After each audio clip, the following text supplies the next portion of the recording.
Welcome to the Midwest Mayhem Podcast with your hosts Tyler and Lockie. This is where small town stories, wild headlines, and real conversations come together. We also shine a light on first responders, veterans, and on mental health. Hey everybody, welcome back, the Midwest Mayhem Podcast. I am your host Tyler. And I'm Lockie. And today we have a very special guest with us, Sheila Struckmeyer, a FNP-C, if I can talk today, a former flight nurse with survival flight. When the program was based out of Iron County, that's where Lockie used to work. It is, yes. In fact, that's how I met Sheila. Yeah, they know each other. You got a lot of friends on here. I need to get some more of my friends. Right. During, it's just the job I do. You're so friendly, Lockie. We love you to death. During her time in flight medicine, Sheila built lasting friendship with crews of Iron County Ambulance District, relationship she still holds close to this day. Her and Lockie are really good friends.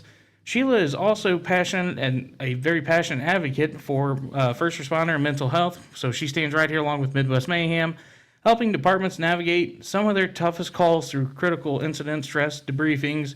Her passion is driven by personal experience, and today she's sharing a story that reminds us why support, understanding, and compassion matter more than ever. Sheila, thank you so much for being here with us, and thank you for everything you do to support those who serve our communities. I do want to give out a little bit of a trigger warning today. I believe the story we're getting ready to get into is going to be a little bit of a heartbreaking one. Well, and this is also a very heavy topic. Sheila, I was driving over here, and of course, I'm already getting emotional. It's going to be a pretty heavy topic. So, yeah. And it holds a lot of personal things for me as well. So, yeah, I can understand that. We were all there. Yes. And one of the things that I wanted to remember is that Sheila's probably one of two people that probably saved my life that day.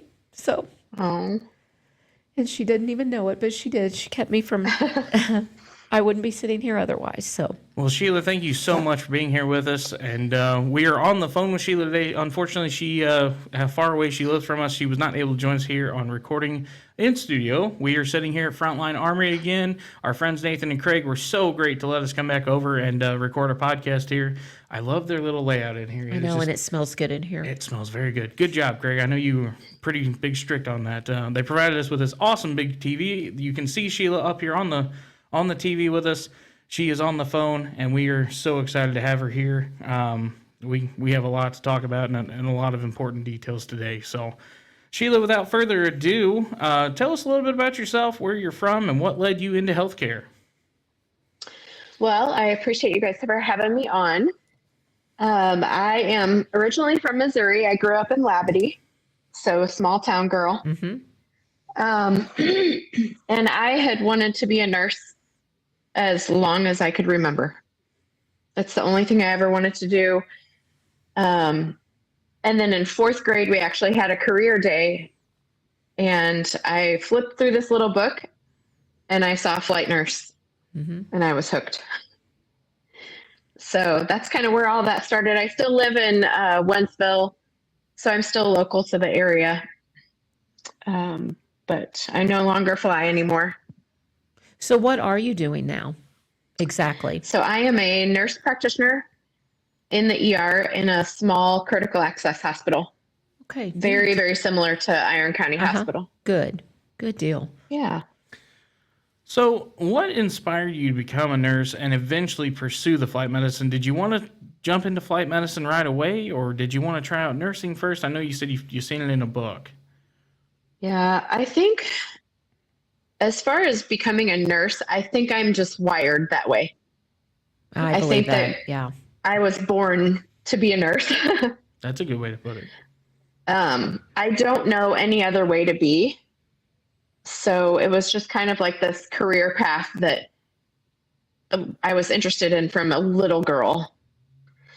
So I think the flight nursing thing, I didn't know that like it really existed. But I've always been interested in aviation. I feel like in the sky, you get to leave the earth for a little while. Yeah. That's a good way to put it. So it was peaceful. Yes.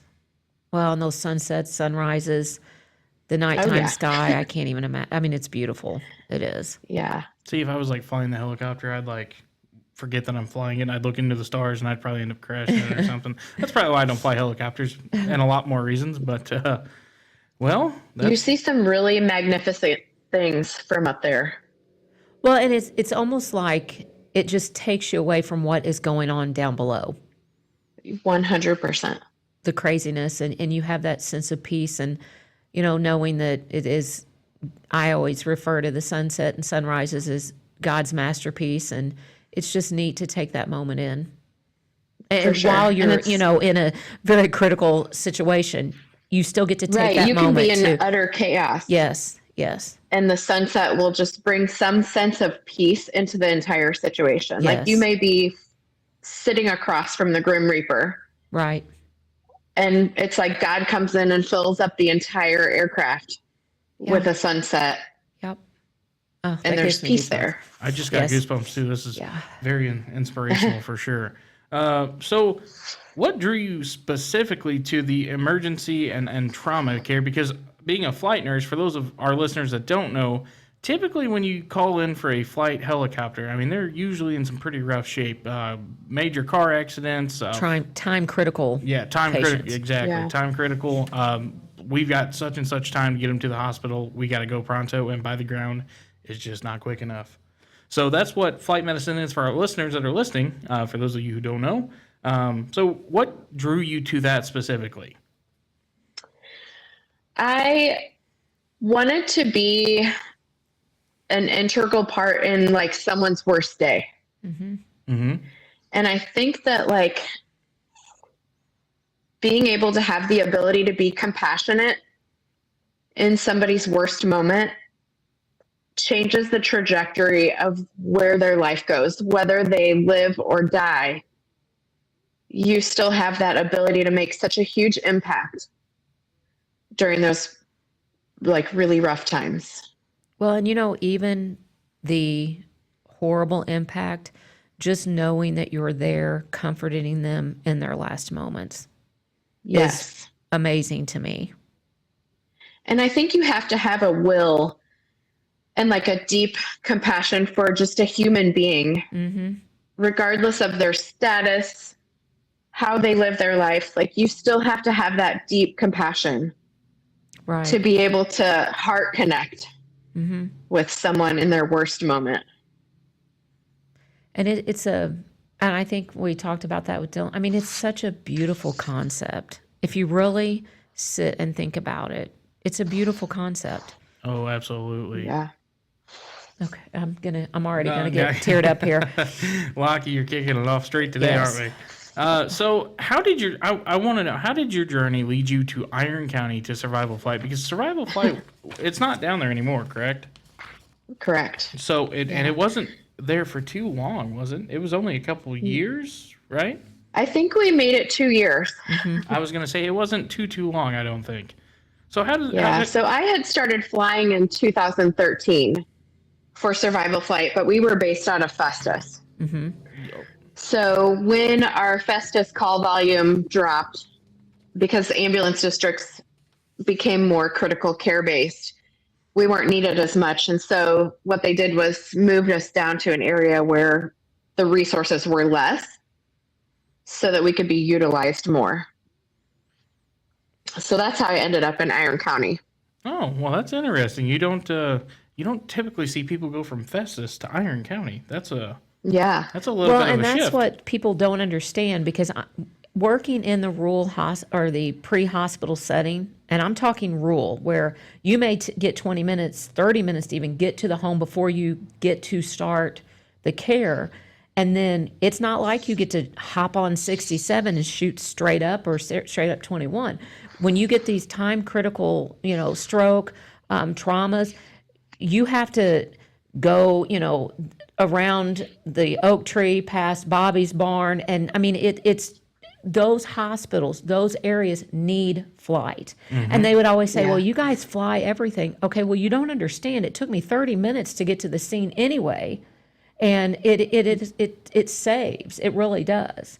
Plus, you add in the time that it took to get the call, to get it dispatched, en route, I mean, that's stuff added onto your 30 Well, and minute drive. we would at Iron County, we would come potentially from down at Royal Gorge, and have to come through Ironton, Pilot Knob, jump on 221, come through Farmington, get on 67.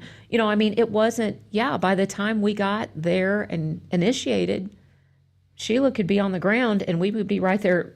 Yeah. Also had 2 other sets of hands. What's a 30 to 45 Especially minute? as a BLS crew, I had 2 other sets of hands that could do something, so. Absolutely. And BLS, so BLS is 2 EMTs put together, for those of you who do not know. ALS is with a paramedic and EMT, or 2 paramedics. So BLS, basically, they can monitor your vitals. They can do some stuff. They cannot push any kind of drugs. No. EMTs are not certified to push any kind of medications. So in the survival flight sense, they're staffed with, and Sheila, you can correct me if I'm wrong, a flight paramedic, a flight nurse, and a pilot, correct? Correct. So you've got a nurse and a paramedic who both can usually push drugs and get you going. So if you've been in a really bad car accident and you're in the middle of Glover or wherever you might be down in those areas, they can get you some pain meds and try to get your broken leg or arm or neck or whatever it might be not so bad. So just to give everybody a good background on that. So for our listeners who may not know, what exactly does a flight nurse do? And I kind of want to know this myself. What's the difference between a flight nurse and a flight paramedic? Basically schooling, but we both do the exact same thing. So our seats are interchangeable. No. We both have the same knowledge base. It's just that I went to school to learn how to take care of people in a hospital. Mm-hmm. And a paramedic learned how to take care of people off the side of the road. So combining those 2 worlds really helps out, because we don't only fly scene flights. We also do interfacility transfers. Mm-hmm. So a nurse is typically good at doing like ICU to another hospital transfer, because we're in that hospital realm. Whereas a nurse may be uncomfortable on a car accident. Right. Because we've never been taught how to do, scene safety or anything like that. And it is 2 different worlds. Oh, The for hospital sure. world and the ditch line, 2 different worlds. I tell you what, I was a fireman for 10 years. So anytime that we got an EMS call or we needed an ambulance, when you handed them off to the ambulance, you're like, okay, my job is done. Mm-hmm. We got them out of the car. We got them out of the floor. We got them to the ambulance. That was our job. Now, when I went through EMT school, it was a world-changing thing, because not only do you pick these people up, you have to take them to the hospital and tell these other people what's going on, because they don't know. But then there's always, I always joke too, that it's always nice to be on the back of the ambulance, because then I don't have to stay and do traffic control. I can get in the ambulance, drive, and you all have to go and clean stuff up. Where I just get to go to the hospital, grab a peanut butter sandwich and an apple juice, and I'm good to go back for another call. Oh, wow. Not that it happens that way. So being in the helicopter is kind of like we are a flying emergency room, and we can do all the things that they can do in an ER up in the air. And a very tiny space at that. Yes, it's like the size of a half bathroom. That is crazy. Yeah. I'm too big. For one, I'm too big to even get in a helicopter. I'm a big boy. My broad shoulders, I don't think, would really do too well. I'd probably knock the pilot out or something, but... thank you for breaking that up for us, because I didn't know that, and not that I know everything, but I've had a pretty good idea of this stuff. What was a typical shift like when you were flying? Like today here in Farmington, it's actually kind of rainy, so I know they normally don't launch on rainy and bad weather days. So if you could walk us through a typical shift for you. So typically we would do 24 or 48 hours. A lot of us that drove a long distance to get down there to Iron County, most of us were about a 2-hour drive away. We would typically work a 48-hour shift. So you get there, check your equipment, check the helicopter, make sure you have everything you need. And then basically you sit and wait for the phone ring. It's just like being at a ambulance district. Just wait for the tones to drop. And then on weather days, like what you guys are having today, we would sometimes go by ground. If like Lockie would call and she would need a flight crew to go with her with somebody who was super sick, we would go by ground. Oh, I didn't know that. That's neat. That we utilize them quite a bit. And they also would educate us. They would go and do some PR and things like that. They did. I mean, they had their downtime, but the survival flight crew, we got very close with that survival flight crew. We really did. Absolutely. Yeah. Yeah. I tell you what, my favorite thing about flight people, medics, nurses, pilots, and all the flight services, you always get cool stuff from them. Shirts. Yeah. My absolute favorite, medical shears. I had a ton of those things because they were always handing them out. I loved it. Yeah. But it was, I mean, we could go down and visit and, you know, like I said, there'd be education, but if we needed extra hands on a call, even if it wasn't that they were going to help us transport or whatever, they could be there to help us. And it was always nice to have them literally in our front yard. So did you send Sheila a text message, hey, I'm rolling by, come get ready to jump in my rig? Well, sometimes, yeah, they would meet us at the hospital. I mean, it would be. They would, because, I mean, that's another thing in a rural hospital, and I'll never forget, we were called for a full arrest, and it was the address at the hospital, and it was a BLS crew, and I'm like, what the hell do they need 2 EMTs for? They were short-staffed, and yeah, we went in trauma room 1 and worked a cardiac arrest with the hospital. And so it was very nice having them on site. One thing I think people forget about is that you might work out of a helicopter, you might work out of an ambulance, you might work out of a hospital room, but at the end of the day, no matter where you're at, you all are doing the same exact job. Yeah, and we work together. Some of you are licensed for a little bit of different things. Somebody can push drugs on me while the other one pumps chest or whatever, but you all are there. You're a moving machine no matter where you are, what you're doing, and what vehicle or room you're in. Right. So I want to point that out there, that make sure you give our guys like Sheila and everybody else that went through all the schooling, like nurse schooling. I know for a fact that's how many years is that, Sheila, nursing school? I did 4, and then I did an additional 2 for my nurse practitioner. I wasn't sure how long nurse practitioner was. I actually thought that was a little bit longer. I didn't realize it was. It is. When I say only 2 years, I'm sure. Program. Yeah, it didn't seem like only 2 years, but I thought it was a little bit longer than that. So now that's 6 years of schooling for Sheila to ride on a helicopter and be a nurse practitioner, and that's a lot of schooling. 6 years of your life. I mean, that's a lot. Yeah, and they want to just make us regular people and not pay us very well, but that's okay. Yeah. Yep. Because honestly, does that check pay our bills? Absolutely. But majority of us that do this job, it really is for what the purpose is to help another human being. Is that why you don't have coffee today, Locke? That's when I probably don't feel the greatest. If I don't come in with some coffee to pregame, I was worried. You came walking in with no coffee. I was like, oh no, what kind of mood are we in today, Lockie? Yep. To get off subject here, or to get back on subject, we're really bad at this. So how did working with Iron County, because you're in such a rural setting, and I think we kind of talked about this a little bit, how does working with Iron County so closely, how did that shape your experience and your relationship with those guys? Well, I think it comes down to them on a personal level. Mm-hmm.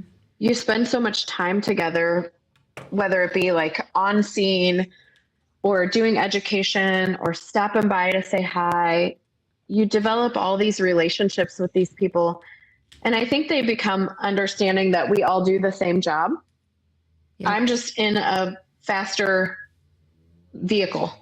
Right.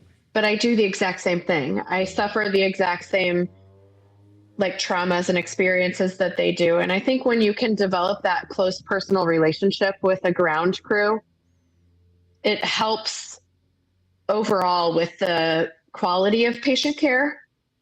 But then it also helps when you have traumatic experiences, because you can share those. You feel comfortable with the people that you know.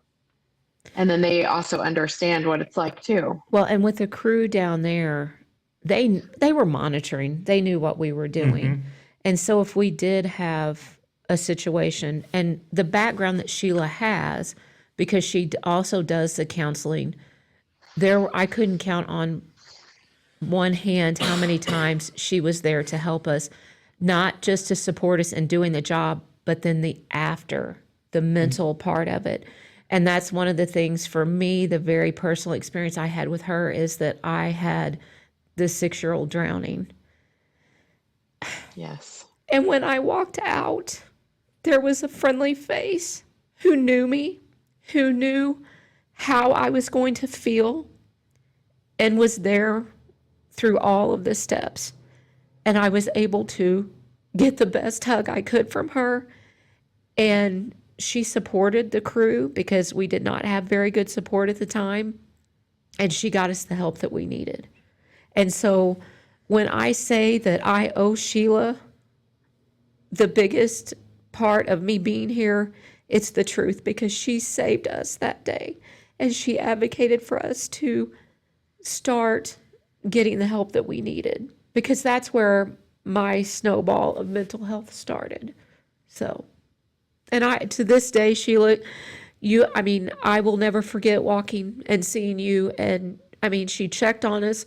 What was really neat is she fingerprinted Hunter and gave that to his mom. And I know Dory to this day still has that.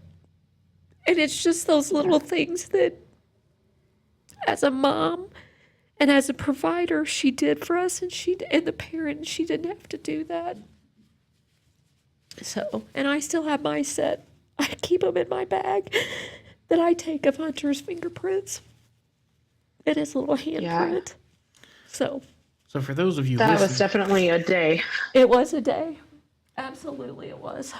and so for those of you listening, that right there, that little bit of a story that Lockie just shared with you, gives you a little bit of insight as to what really got us doing the mental health section of this podcast. The strength it takes amongst the providers to stick together, not only during the call but after the call, to check in on each other, and to make sure that they are where they need to be and getting the help and talking about the things they need to talk about. So Sheila, thank you so much, and I'm so glad that you were able to be there for Lockie. She's been a great co-host for me and has shared a lot of her experiences, and I cannot thank her enough for doing this with me. And I, again, cannot thank you enough for being here with us today. Yeah, well, it's my pleasure, and I take mental health to heart. Yes. I wasn't always this way. Well, now that we're into the little bit of the triggering part of this podcast and this episode, I would like to get into the calls that stay with you. This isn't always the easiest. If you tear up, feel free to take you a breath and do whatever you need to do. But in a career like yours, there's always the calls that stick with you. Without sharing private details, obviously, can you tell us about one that just left a lasting impact? Yeah, I think, several come to mind. But it's always been the ones, it seems like, where it's been a young adolescent or a young child that I've taken care of that has passed away. You never forget hearing the sound that comes out of a mother. Nope. And I think that we try to make light of situations like that because we have to survive. Absolutely. And I think that, like, some of the ones that have left the most lasting impact on me are the families that are left of kids and adolescents that I've taken care of that have died. Because I have this innate ability to reach out to people after I have been the last one with their loved one. Yeah. And the amount of healing that has come from that has been extraordinary for their family and for me. Well, so I will reach out to people's family after their loved one has died. And sometimes and just talk to them. Yeah, and sometimes that's frowned upon. And I don't understand that because and experiencing, the loss of my parents and then everything else and talking with Dory, initially I don't want your dad's so peaceful, blah, blah. No, fuck off, seriously. Yeah. But it's nice to still say their name, to still, to know that a complete stranger is reaching out to see if you're okay and if you're doing all right, or to know that they were a croc wearing, mohawk, dinosaur loving, Cheeto eating little fella. I mean, and that means I don't see how you couldn't do that, how you wouldn't do that. And I know you and I had talked about, unfortunately, and we all do this, I don't care what anybody says, unless you don't have a heart doing this job. When you come back sometimes and it's a situation like this, you do Facebook stalk. We're very blessed, I guess, in a way of social media, and we can find out these things. And sometimes I've thought, maybe it wasn't a good thing. Maybe it wasn't a good thing that I saw the last picture at Christmas. But yet, that's such an intimate moment to share with another human being. Yeah. And so you do find that life. And I think that is one thing that I love so much about you, is that you do reach out. You get to know that family. And even if it's not super, on a best friend level or whatever, those people know that you took the time to think of them. And that is what makes you an amazing person in my eyes.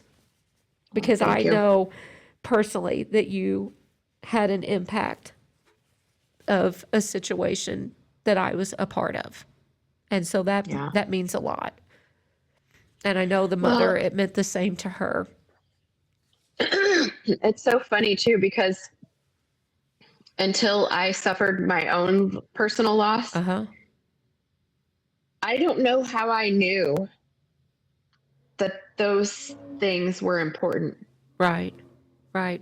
Like, it's almost like going back to the beginning of the podcast, like I feel like I'm wired this way. Well, and I think I get offended when people don't do the same thing.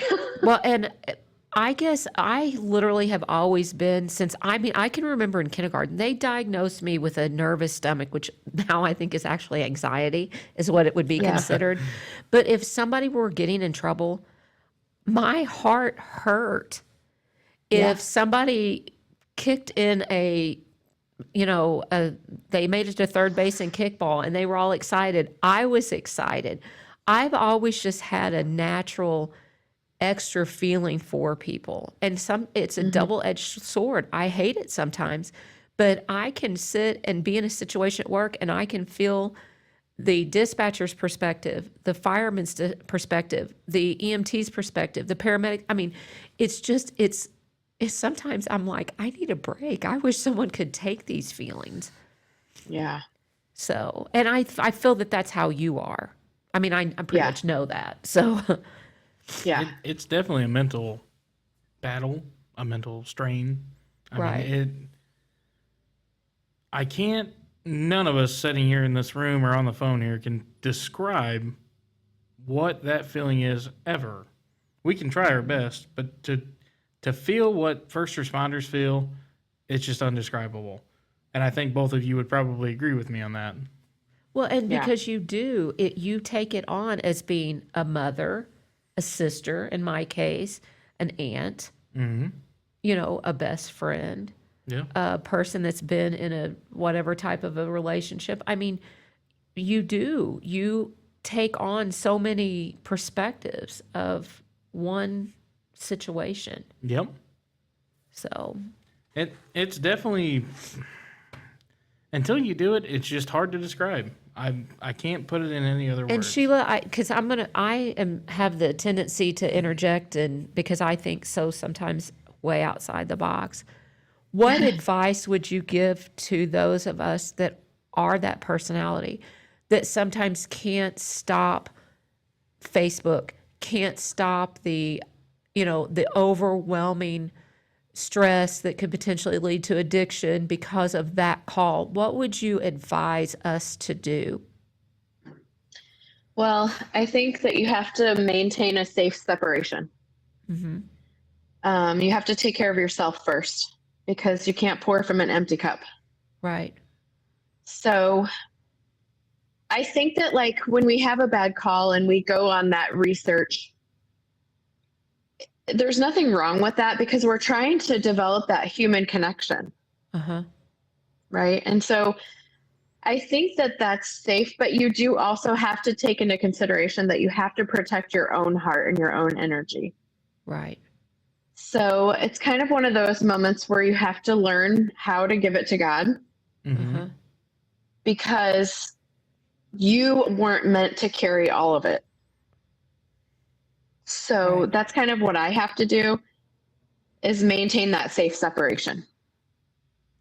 And You know, think, I can be right. very empathetic toward people. I can cry in front of people. Mm-hmm. I can feel how they feel. But then once that bucket is empty for me, I have to go refill it. Yes. So you have to develop ways and tactics that allow you to take care of yourself, because when the bucket's dry and people are trying to grab from that empty bucket, there's nothing left. And that's where you end up in trouble. Yeah. That's a good. So it's about balance. Yeah. That is a very good perspective. Absolutely. Well, But we have to have compassion. yes. Compassion, And I think empathy, that when we become yes. like so cold-hearted toward people and so callous, it's a self-protective mechanism, Uh-huh. but it's not human. Right. Right. So Well, on the flip side, is there a call that ended positively or reminded you why you do this work? And I know we all have this call. I could think of 5 just mentioning it right now. But what call done that for you? Do you have one? I have multiple. That's great. I think it's even in the tragic moments, the connections that I've made through ambulance crews or families, like they've become lifelong friends. Yeah. And I think that it, for me, is the positive side of things. You have to look for that silver lining. So if you can always find the silver lining in such a horrible situation, even if that means giving a little bit extra of yourself, that call won't remain the worst thing that you've ever seen or the thing that you've ever experienced. Well, and I think So that's if you can find that. and I think that's where the odd sense of humor that we all carry in this job, that's where we're standing on scene and have to crack this joke, because in all honesty, we would lose it if we didn't. And so that's Right. kind of sometimes that I've thought about. I mean, we're in the worst situation and or somebody else pops off with something and we all turn, break our neck looking, and it's like, then we're into laughter and it kind of diverts. I think where some of us were probably heading. Oh, absolutely. Yeah. Yeah, positively. So with the good and the bad, Sheila, how did you personally process the emotional weight that comes with those experiences? Because a lot of people, everybody we've talked to here on Voices of Valor, has had a different perspective, I think. I know I have my differences. You do too, Lockie. So how do you process those? So for me, if it's a tough experience, I rely a lot on my coworkers. Uh-huh. We talk about it because I'm not one to be quiet. She is not, And I that's know why Lockie knows this. Yes, and I tell you, she's had our back so many times. Yeah, many I'm not times. afraid to have an Nope. uncomfortable conversation. Nope. We have to have them. Because when you make people feel uncomfortable, they grow. Yes. And I kind of think like back to when I was a kid, I'm pretty short stature, but I, believe it or not, had growing pains. And I think that being in the healthcare field, you have those too. Uh-huh. And in order to have growing pains and have growth, you have to have pain and you have to have uncomfortability. Yes. So talking about hard calls was big for me. And I have this innate ability to pull information out of people. She does. And so once I would get them talking, it was like a door opened up Uh-huh. and you could see people start to heal. So I think for me, that was when it was super important. And then personally, I do a lot of grounding behavior.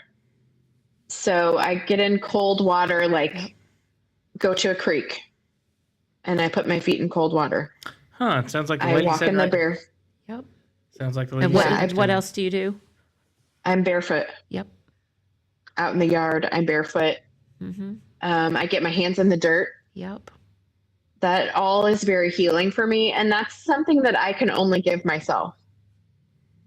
So when my bucket is completely dry and I know that I'm responsible for that, then I do things that I know will fill my bucket. That's actually how I found out about the grounding stuff. I was wondering. Was from Sheila. I was starting to connect the dots here. That's where I figured that. And at first I was like, what the hell? She wants me to go stand out in this cold stuff and whatever.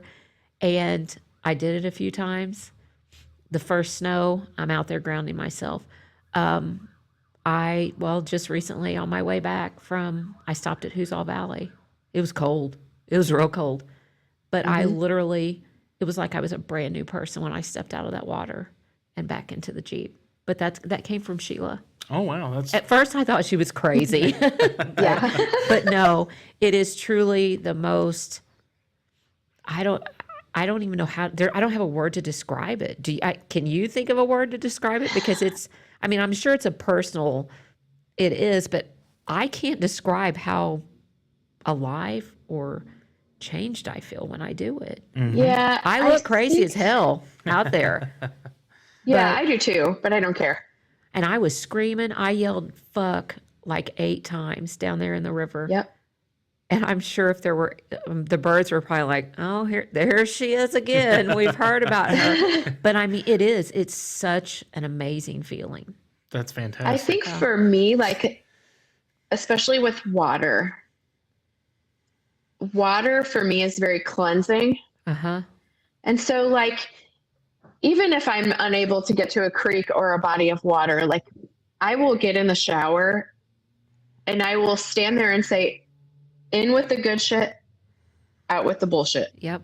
That's a good one. I'm gonna And I breathe that way. Yeah. And so for me, water is moving. Water carries emotions. I mean, it's energy, right? Right. Yeah. So if we are harboring negative energy and negative ions, water moves those. Mm-hmm. So, and like the earth moves those. So I think that like all of those things kind of remove all those negative ions and it kind of takes it away. Yeah. And it's almost like you're not giving that to somebody else to feel, you're giving it away. Yeah. That's a good. That is a good way. That's a good outlook right there. Yeah. That's very touching and inspiring. I'm starting to get goosebumps just thinking about it. Yeah. That's fantastic. So now that we kind of know what brought you into this career, what you've learned throughout it, and how you've learned to kind of heal yourself and express how you're feeling and help others express how they're feeling, I want to get into a little bit of some personal loss that you've shared with me when we got to scheduling this podcast, and some things that I've learned from Lockie. I want to get into what has caused you to get this outlook. You've experienced significant personal loss. How did that shape your perspective on mental health? And can you give us a little bit of insight on the story with that? Sure. So my first husband suffered with major depressive disorder, and he committed suicide 2 years after we had my son Klaus. Oh. So I lost my first husband to suicide. And from then on, it was pretty much just Klaus and I. We were 2 peas in a pod. Mm-hmm. He was my little sidekick. He was my buddy. We grew up together. And we navigated grief and loss. And, I had to figure out how to become a mother, a widow, a teacher, a coach, a bank account. Right. All of the things that 2 parents typically do together. Well, and I think add in that too, for the reality of it too, you had to be the wife of the guy that killed himself. Yes. And I think sometimes we leave that out. Yeah. But that's who you had to be as well. She also has the kid whose dad killed himself. Yeah, and there was such a stigma that I was aware of at the time, Uh-huh. but not. Right. I didn't realize how deep it went, I guess. And it felt like I had a disease and I was going to wipe that on other people. Yep. That's how it felt to lose a spouse to suicide. And then it was like, oh, how horrible of a wife were you that he had to kill himself? Mm-hmm. You know, I had that also going on. And then, oh, how is she going to raise this 2-year-old? And it's like, oh, what is going to happen with that child? Like, is he going to develop the same tendencies as his dad? Yeah. And of course, as a nurse practitioner in emergency medicine, I was petrified for Klaus. Sure. I was probably overprotective. And to say I was a helicopter mom can be used literally and figuratively. Yes. I flew for a living, but I was also on top of it with him. And as time went on and he got a little bit older, you know, kids grieve in stages. So when he was little, probably under the age of 5, he didn't really understand stuff. So I kept it basically like what he could understand level. And then as he got older, I would give him more information about his dad to a level that he could understand. But kids grieve repeatedly. I mean, I think adults do it as well, but we don't tend to go through all of the stages of grief over and over and over again, like a child does. Once their brain develops a little bit more, they do it all over again. I've never looked at it at that perspective. Yeah. Wow. So not only was I a widow and grieving, I had a son that was repeatedly doing it. So I would go through the process, you know, and grief is not linear. No. People will say, oh, well, there's the denial stage. And once you get past that, then you're angry. And then you get past that. And it's like some damn reward at the end. Yeah. Like you get some sort of first place prize for getting to the end of acceptance, you know? Yeah, you get a certificate. Congratulations, you've completed your grief session. Now, move on. Exactly. Yeah. And it's so stupid. It is. It is very stupid. Because I couldn't understand why 5 years down the road, I was still in denial. Right. And I was like, what am I doing wrong? I'm not grieving properly. So what I did was I medicated myself with prescription medications, not pain pills or anything, but like medicines that were meant for depression. Yes. I went numb. Yep. And for 9 years, I didn't feel shit. Yep. And I didn't realize how much I didn't feel until I got into therapy and got off of the mind-numbing medications. Yes. Yep. We are human. We are supposed to grieve. We are supposed to feel all the things. We aren't supposed to numb all the things. It's loss. You know, we all know that we're going to die. We all know that there's a potential to lose somebody horribly. We can lose them to cancer. We can lose them to mental health. But loss is loss. And you have to be able to grieve that instead of numbing it. I mean, at the end of the day, regardless of whether or not you're on medication or not, the person's still not here. Right. Absolutely.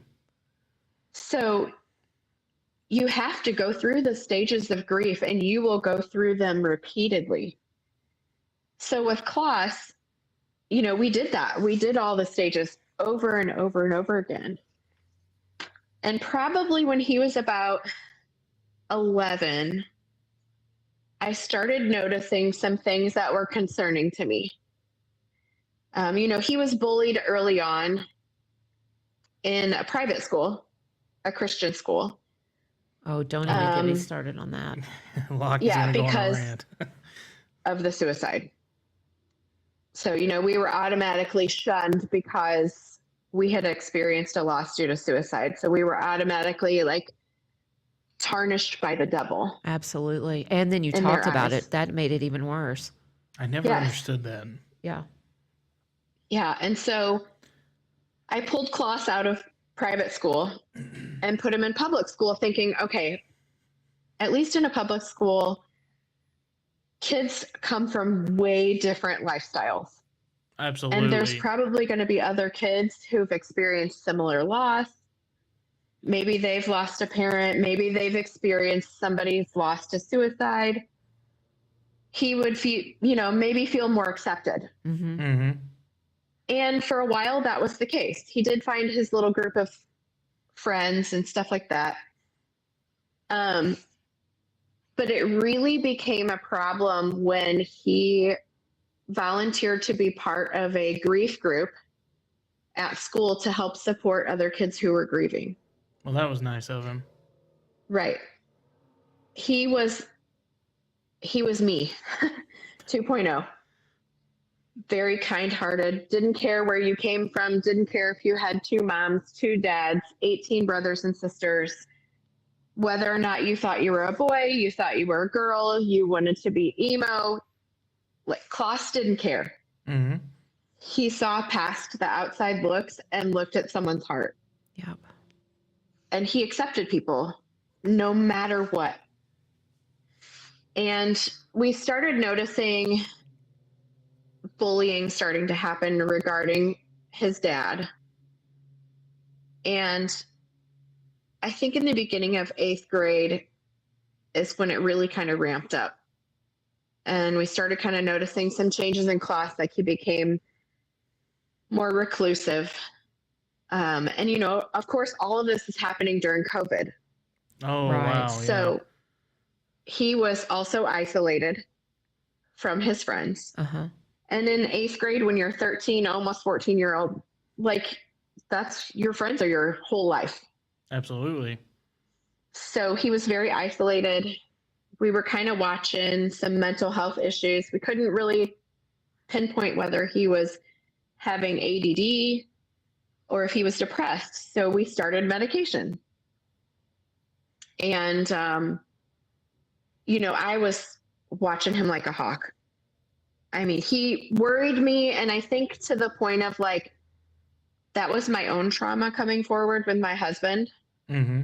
Well, can I ask, how did you have him treated? Did you have him treated for the ADD, or did you treat him?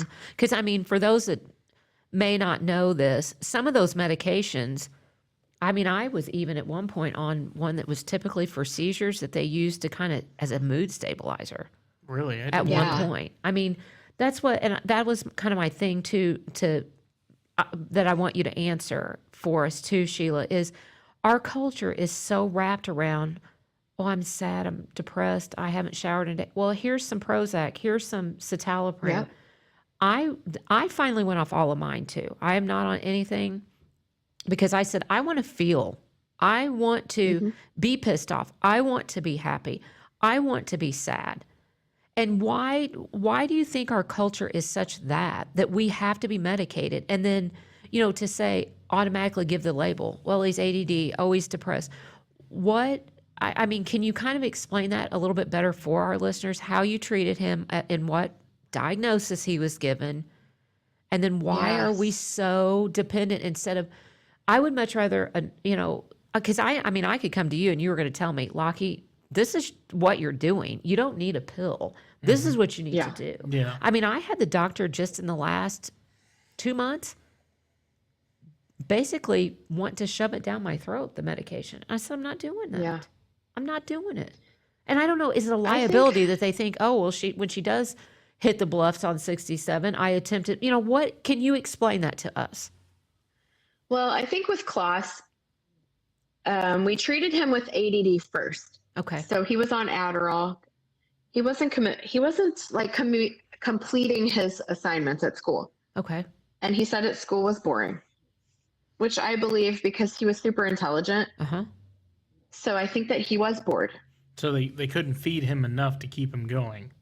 Correct. Well, and we're all in a little box in public school too. We're Oh, all yes. testing for the MAP test, and God forbid somebody have a little bit of different learning style, even though That's Yeah. how. I had an IEP, so I understand. Yeah. Sorry, Sheila. So Go I ahead. think, no, it's okay. I think we treated him with ADD first, like Adderall medications, and he perked up a little bit. But then I was like, you know what? I've always said, if you're going to be on medications to correct behavior or correct mental health, you have to do therapy at the same time. Mm-hmm. One is a Band-Aid. The other one is corrective. So I enrolled Klaus in therapy. He had a great therapist. He was enjoying going, because it's not mom. Right. Yeah. Like, he can't tell me everything. He's almost 14. He's not going to share with me some stuff. So I wasn't naive to the fact that he was going to be more honest with a therapist than he was going to be with me. So we did that. And it seemed like he still just didn't care if he completed assignments. So we went back to the pediatrician and we did the whole Beck depression inventory with Klaus. We answered all these questions and it pointed more toward depression. So we started him on, I think he was on Lexapro. And that seemed to really help. He seemed to be doing so much better. And then COVID hit. And it went downhill quick.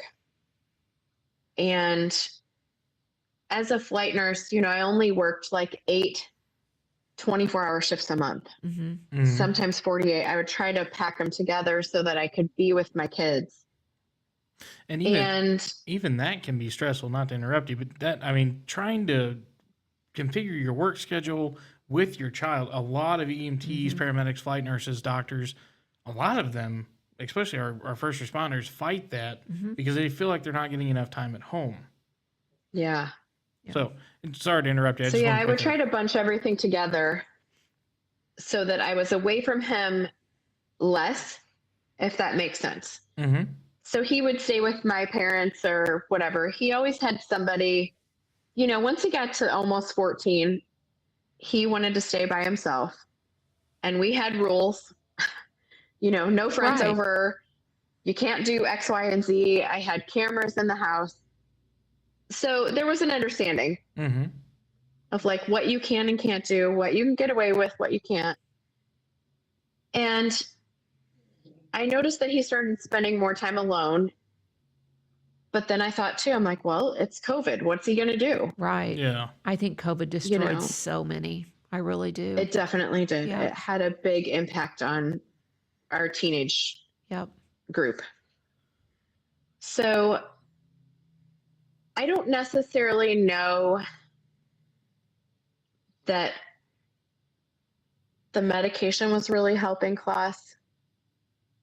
I am kind of in the belief that this is just the life that I was given and this is just the life that I'm going to give.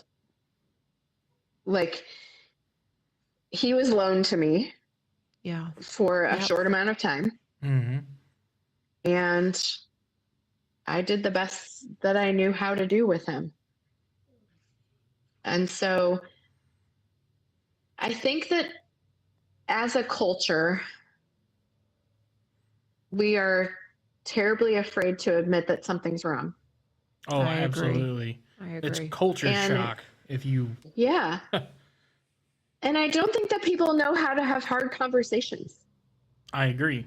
Well, and it always goes back to, and I think almost every person we've talked to, it puts such a target on your back. If you say, this is how I'm feeling, for the male perspective, well, quit being a pussy. Why are you crying? Yeah. For a woman, oh, it's your hormones. I went to my gynecologist after going to just the regular doctor. Well, I don't, go get your women's check. I told this gynecologist what I would have said and been told this in the back of the ambulance, I would have done a 96-hour hold. She handed me a 30-day pack of birth control and said to come back in 30 days. Wow. And I was like, really? So I was disappointed by our system because I knew it wasn't me. I was having feelings that were not normal.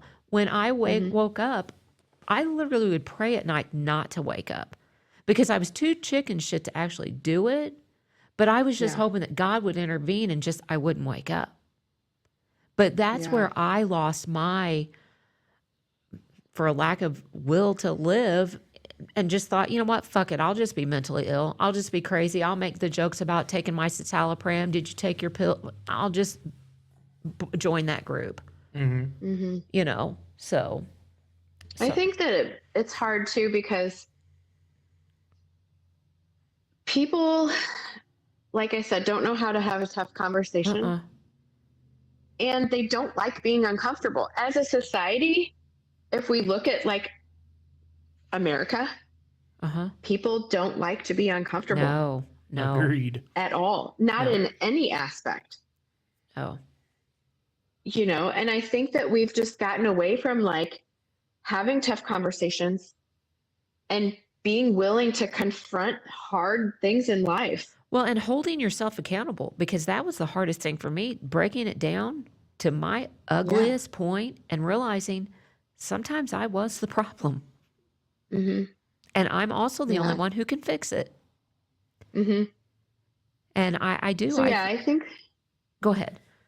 As far as like how Klaus died, I mean, obviously he committed suicide. I was at work. Oh. And it had snowed. We just hit 4 years last week. That doesn't even 4th. seem possible. I cannot believe that it's been that long. Yeah. So, like, of course, the beginning of February, end of January, you know, it snowed. And for me, not to say that that's a trigger, but it is. I see snow and I'm like, okay. Right. And I could see it be a trigger, but then I also know, and I hope that you do share this in a little bit about your sunsets, but yeah, you know what? Maybe that snowfall was his way of saying, you know, Mom, I'm okay. Yeah. Just a reminder, I'm okay. Because the snow is pure. It's beautiful until people, you know, walk in it and whatever else. But, you know, that was to me, and I guess that's my uniqueness, my weirdness, my quirkiness, whatever. That's finding the silver lining. And he gave us a lot of it. Yep. And a whole lot of it. And so, you know, I guess that's how I get through knowing, and I'm glad you shared that because that makes me happy because that's what I want to think he did for you. Yeah. Yeah. And it's difficult. You know, I will never recover. Nope. No. From this. No, you won't. The person that you knew, Lockie, especially when I was down at Iron County, that girl's long gone. Yes, she is. Yep. You know, so I've had to really grieve. This is going to make me cry now. I've had to really grieve the loss of myself. Right. But also embrace the depth that I am now. And it's probably a depth that you would never wish upon anyone. Correct. Yeah, it's very difficult. And it's so weird because Klaus and I were so connected in multiple ways.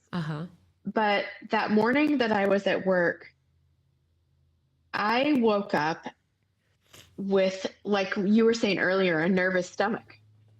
I knew something was wrong. I just couldn't finger point what it was.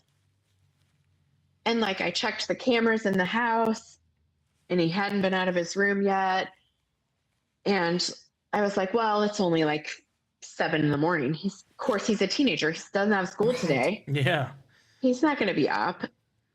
So I walked around with this pit in my stomach for hours. And then around lunchtime, I looked at the cameras again and I was like, that's so weird. I'm not getting a notification that he comes out. Klaus was a creature of habit. I knew that he was going to come out of his room. He was going to go to this one particular cabinet. He was going to get a bowl of Cocoa Krispies and walk back to his room. And so like, I didn't catch that on the camera. So I was like, maybe my Wi-Fi is not working. So I waited till lunchtime. Still didn't see him come out of his room. Started texting him. He wasn't answering me. And then I was like, all right, that little shit snuck out of the fucking house. Because he's almost 14. Right. I think everybody does. And so I'm thinking that. I'm like, he's out with his friends. So I checked his location on his phone, and it showed that it was still at our house. I was like, this little shit. He is definitely being sneaky. So I kind of, I did the whole mom thing. Like, I talked myself off the ledge. Like, you're freaking out. Yes. Mm-hmm. Yep. And of course, my partner that I was with that day, like, thank God Mandy was there because she knew me. Right. Mm-hmm. And she was like, she knew my whole life story. She's like, you're freaking out because this reminds you of Tony. And I think you're a little bit anxious. Let's try to do some grounding. So like she had me laying on the floor in the trailer in the sunshine. Right. Trying to get me to ground myself. And I couldn't let it go. And so I was obviously 2 hours away. I called my brother and I was like, hey, could you go over and check on Cloth? I think he snuck out. And my brother was like, yeah, that's fine. So he goes over there and I'm on the phone with my brother. He's like, where's the key? So I tell him where the key is. And he goes in and he's like, well, he's not in the kitchen or the living room. His bedroom door's shut. And I was like, yeah, that's typical. Mm-hmm. So I was like, well, just pick the lock with your finger. And he opened the door and told me that Klaus had hung himself. And the noise that came out of me was the same noise that I had heard come out of other mothers. Right. And I couldn't believe that I made that sound. It is a soul feral noise. Feral in all capital letters. Absolutely. It's not, I mean, it is not a human sound at all. If you remember, if you ever listen back to Tommy Hill's episode, guest number 3 on Voices of Valor, he described an accident that he'd worked where a younger gentleman had been struck by a vehicle, and he said he distinctively remembers the mother getting out, coming up to him, and just that screech.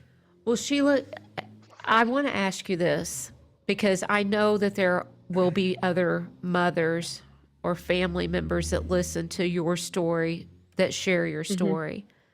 Mm-hmm. How did you feel at that moment? I mean, I'm sure, I know how I would be. I'd be like, that little fucker I'm going to beat his ass as soon as I, lay eyes on him or whatever. Or you're thinking, oh, finally got one up on me.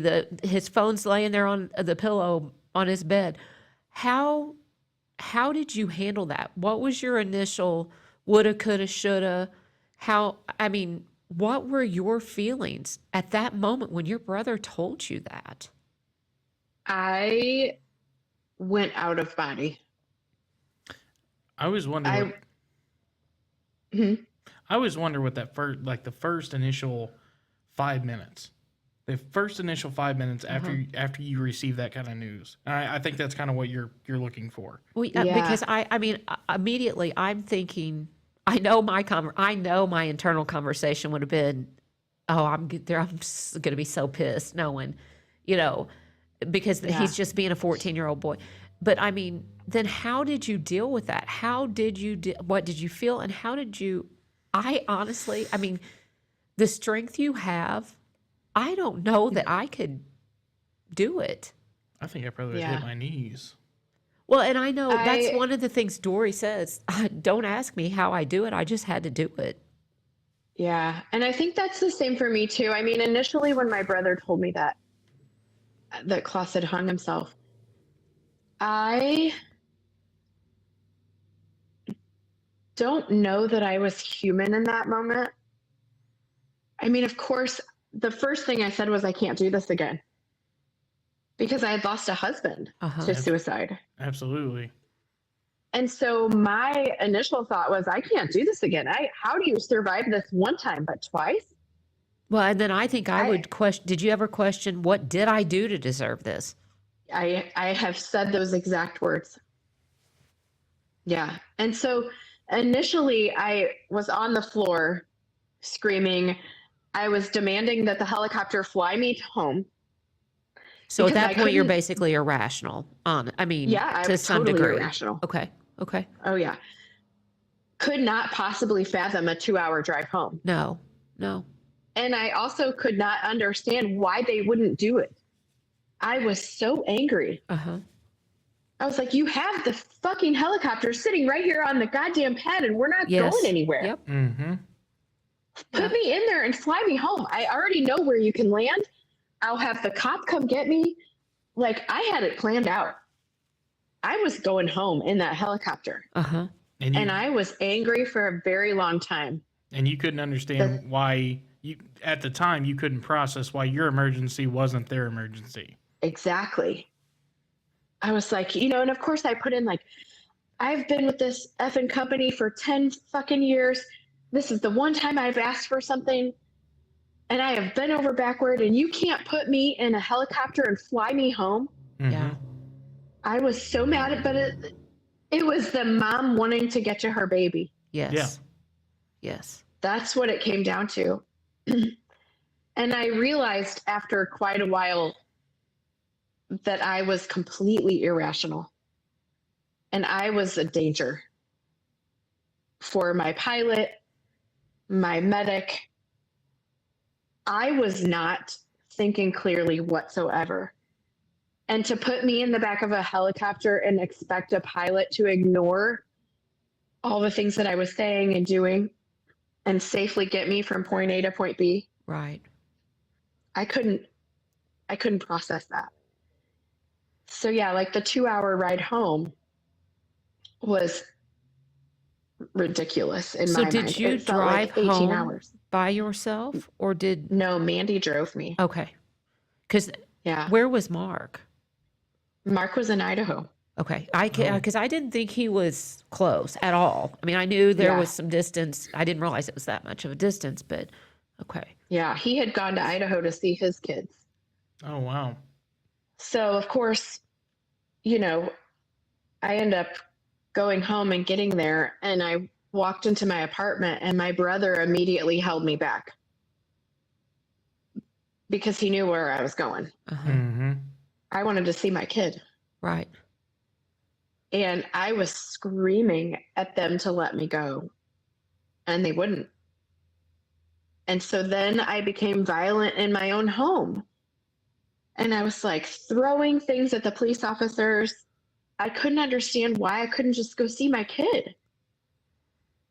It's not me seeing him isn't going to change the fact that he's laying there dead. No, and I think that because I'm sure you've been on a scene similar, a parent Yeah. throwing shit, not acting themselves. And, I think that also you probably handle things differently even now in the job.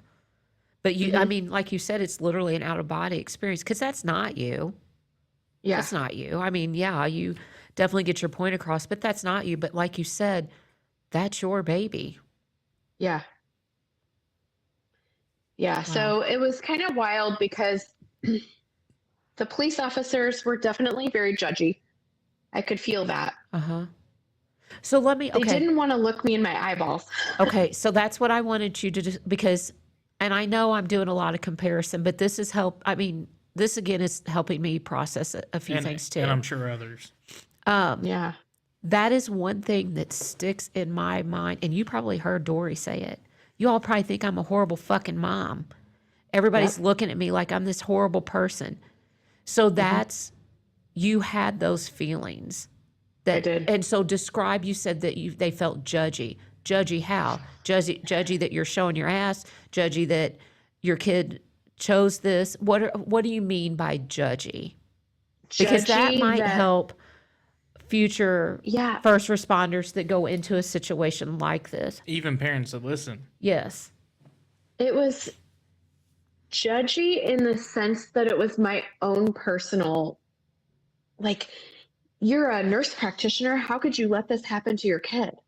Okay. You Yeah. went to work and you left him home alone?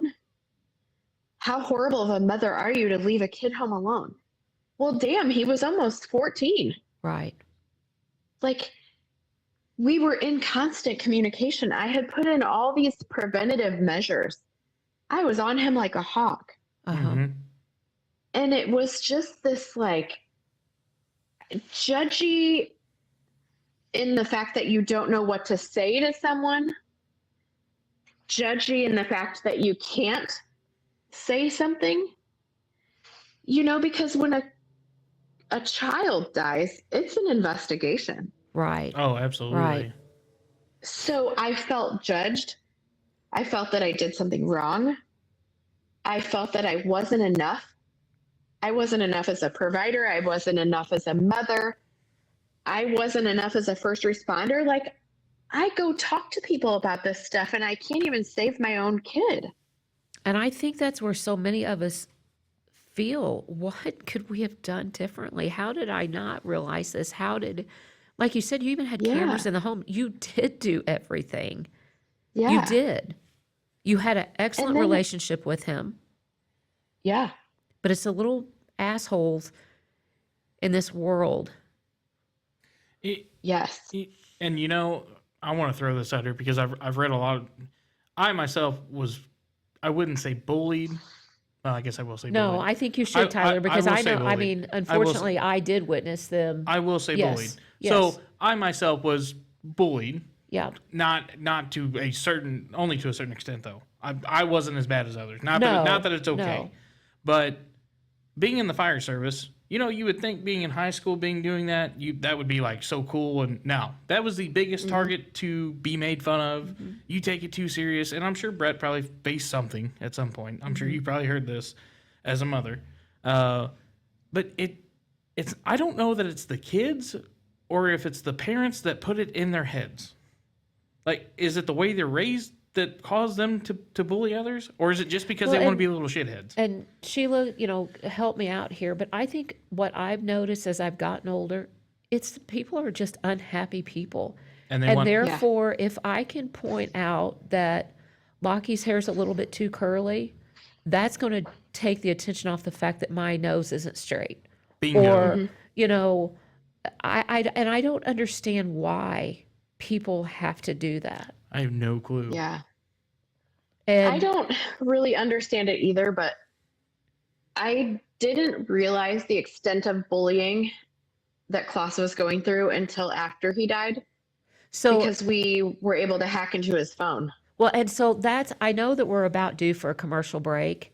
So can we start that segment? Because I think that is the key here is the social media aspect of this. Yes. Because I've always said that I am so lucky that my two kids and my nieces that I helped raise, I really didn't have to worry about that kind of stuff. And I don't think, and Sheila is a huge advocate. She has educated herself immensely on the social media aspect of the bullying.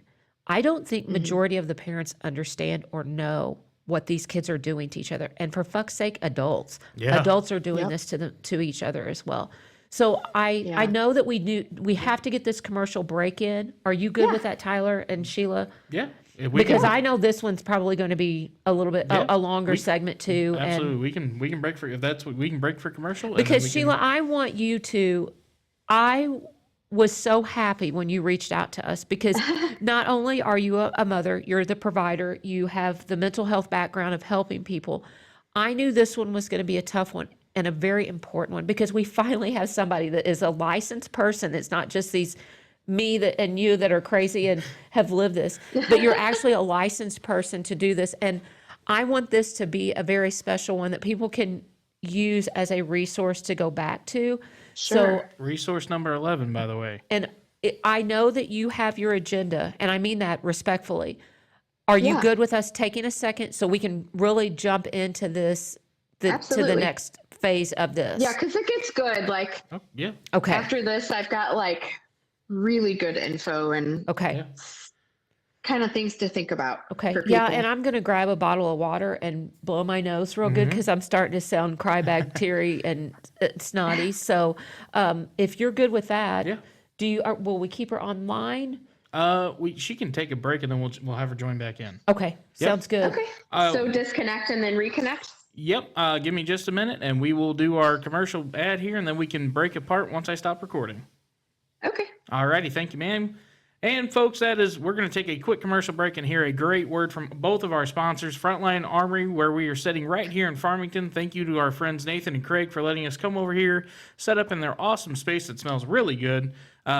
Great people. Cannot thank these guys enough. They've been very supportive of the free mental health seminar we got coming up here in just about a month, not too far away. Right.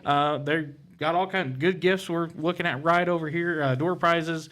Frontline Armory, check them out for all your guns, ammo, suppressor needs. Cannot thank them enough. And Checkpoint Coffee and Canteen in Potosi. Adam and Christy have been fantastic. We done an episode with Adam back in December. Go check that out. Cannot thank them enough. Great coffee, great food. I really need to get over there and eat one of the burgers. It looks really good. I want their biscuits and gravy. Yeah, so you will hear a word from our sponsors here in just a minute and a commercial for the free mental health seminar we got coming up, hosted by Leadwood Fire Protection District. And we have Sheila Struckmeyer on the phone. We will be right back with a very important message, and we appreciate you guys so much. We'll be right back here in just a moment. Hey guys, Tyler here, Midwest Mayhem Podcast. If you're looking for a trusted local firearms dealer with real knowledge and real service, check out Frontline Armory, a veteran-owned and operated business located right here in Farmington, Missouri. Frontline Armory offers a wide selection of firearms, suppressors, ammunition, holsters, optics, tactical gear, and quality firearm accessories, all with a strong focus on education, safety, and responsible ownership. Whether you're a first-time buyer, an experienced owner, or someone interested in learning more about suppression and the process involved, their knowledgeable team takes the time to answer questions and walk you through your operation. No pressure, no gimmicks. You can find Frontline Armory at 201 West Karsh Boulevard, Unit B in Farmington, or give them a call at 573-463-6262. You can also learn more by visiting them at thefrontlinearmory.com or follow Frontline Armory on Facebook to stay up to date on inventory and announcements. And when you stop in, go see my friends Nathan and Craig and tell them Midwest Mayhem sent you. The Frontline Armory, veteran-owned, community-focused, and proud to serve Southeast Missouri.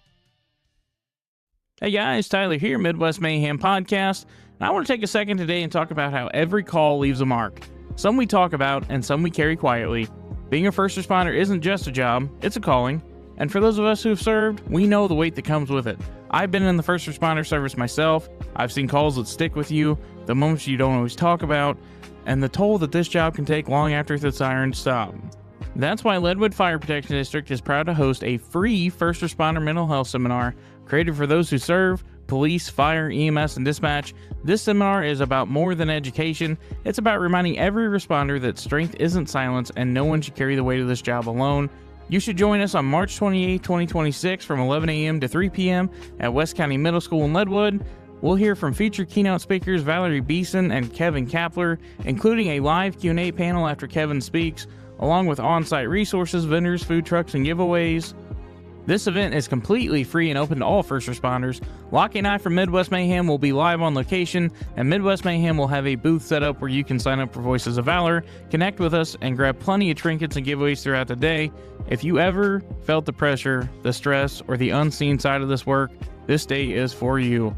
For more information, you can visit our website, www.midwestmayhempodcast.com. You can email Leadwood Fire at leadwoodfireprotectiondistrict@gmail.com, or you can visit our Facebook page or Leadwood Fire Protection District's Facebook page for more information, because taking care of others starts with taking care of ourselves. Attention Potosi, there's a new mission in town, Checkpoint Coffee and Canteen. This veteran-owned coffee shop isn't just about caffeine, it's about community.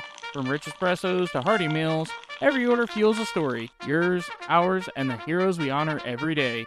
Step inside and you'll find more than just a cup of coffee. You'll find a place where veterans, first responders, and locals come together shoulder to shoulder. So whether you're starting your morning patrol, catching up with friends, or needing that midday refuel, Checkpoint Coffee and Canteen has you covered. Located at 205 East High Street in Potosi, Checkpoint Coffee and Canteen, where service never sleeps and every cup counts.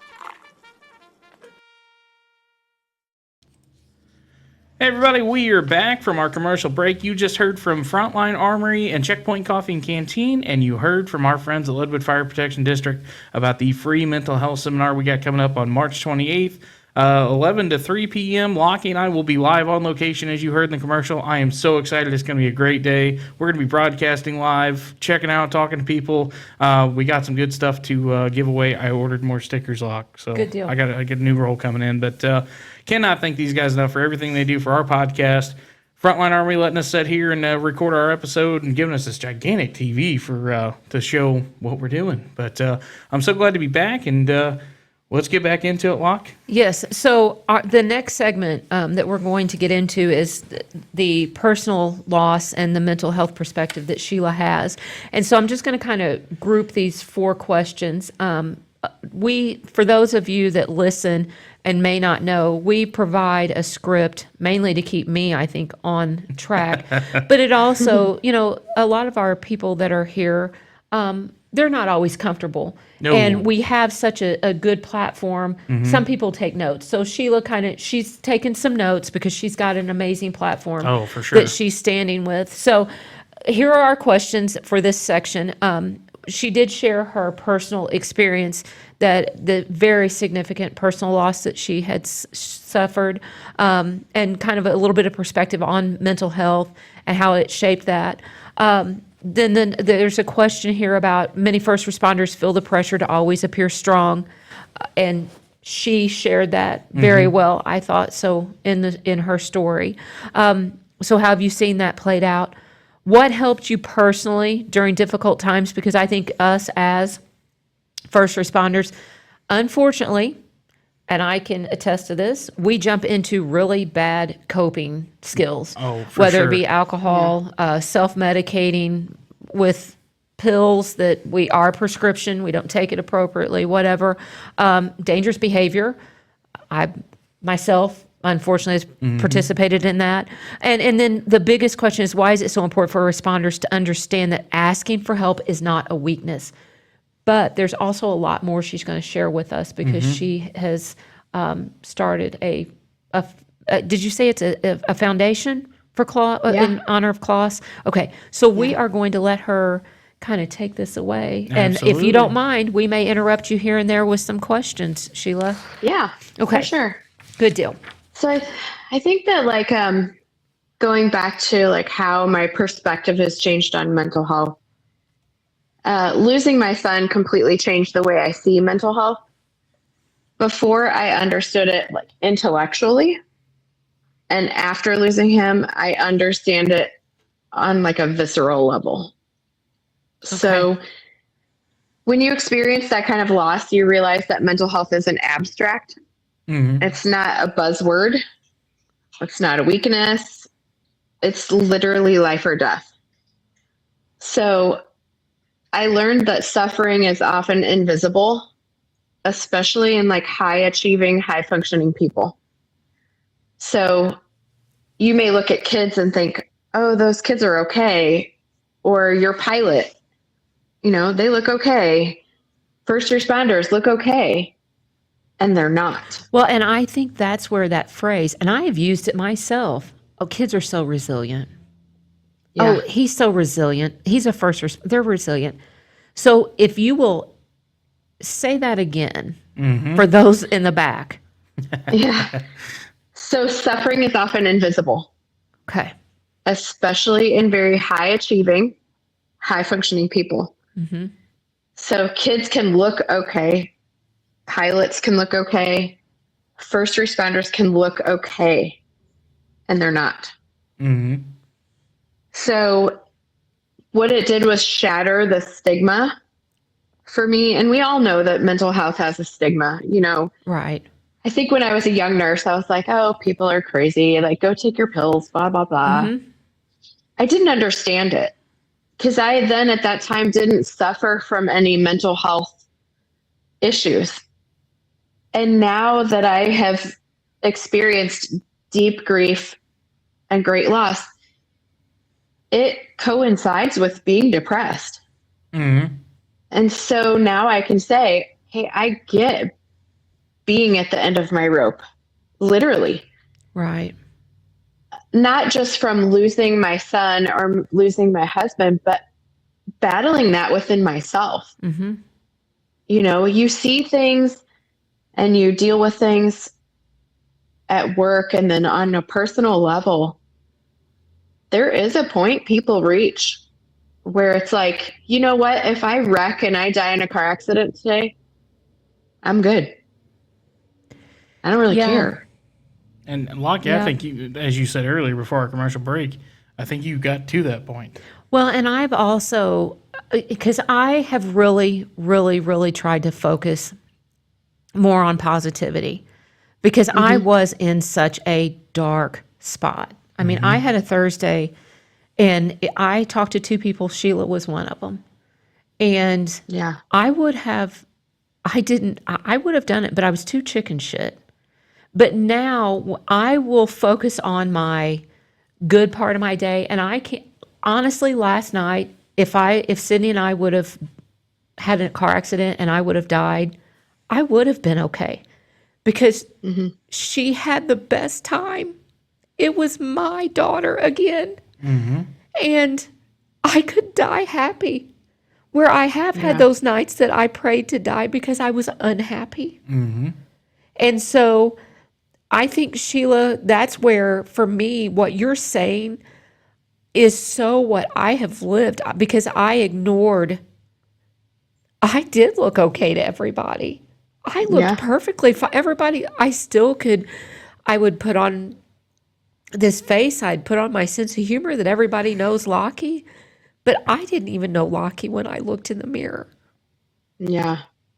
And so and that's why I wanted you to repeat that, because this is why I do this. This is why Tyler does it. This is why it's important that you're on here telling your story and Klaus's story. Yeah. To open and this I think that up. you just reach a point You do. where, like, I don't have patience for silence anymore. No. Same here. And don't fuck around. If you're mad at me, tell me. If you're happy with me, tell me. If you like the shirt I have on, tell me. Because I'm going to do the same for you. I'm going to do the exact same thing. And that's what, I don't know if were we recording when I talked about the young man at cricket yesterday in Deloge? When I first walked in, you could tell he was so uncomfortable, because I was, well, how are you today? I hope you can help me. You know, I was just going on, and I'm a toucher, and I'll touch an arm or whatever. And you could tell he was like, oh, good Lord, this old lady's in here. But by the time I left, that young man walked the store differently. He smiled at me, and he told this old lady Happy Valentine's Day as I walked out. That's fantastic. And, you know, I don't know what he had the rest of the afternoon, but I hope last night at some point he said, or he remembered that moment I had with him. Yeah. As a good moment. And that's why, I don't know, I'm like you. I'm not going to suffer in silence anymore. And if it means that people are talking about me or making fun of me or whatever, so be it. So be it. And that's the thing too, is like, we can't wait until someone's gone to have the hard conversations. Nope. Like, we have to normalize going to therapy, getting help. We have to teach people emotional regulation, because society teaches emotional numbness.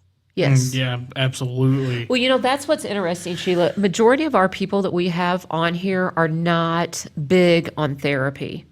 Or even talking. Yeah. Or so what? And I know we're jumping all over here, and we're definitely going to stick to the script you have of what you have going on.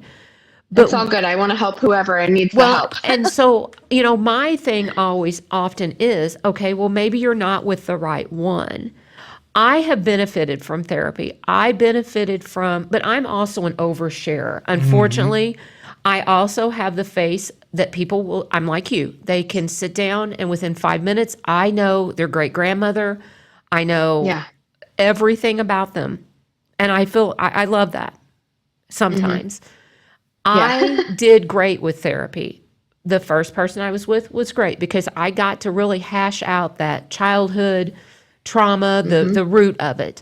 The person I see now, or my friends, for example, like you, I can talk about other things. And I know it's a different perspective, because I have being the mom, being a human, but then I have the aspect of the clinician.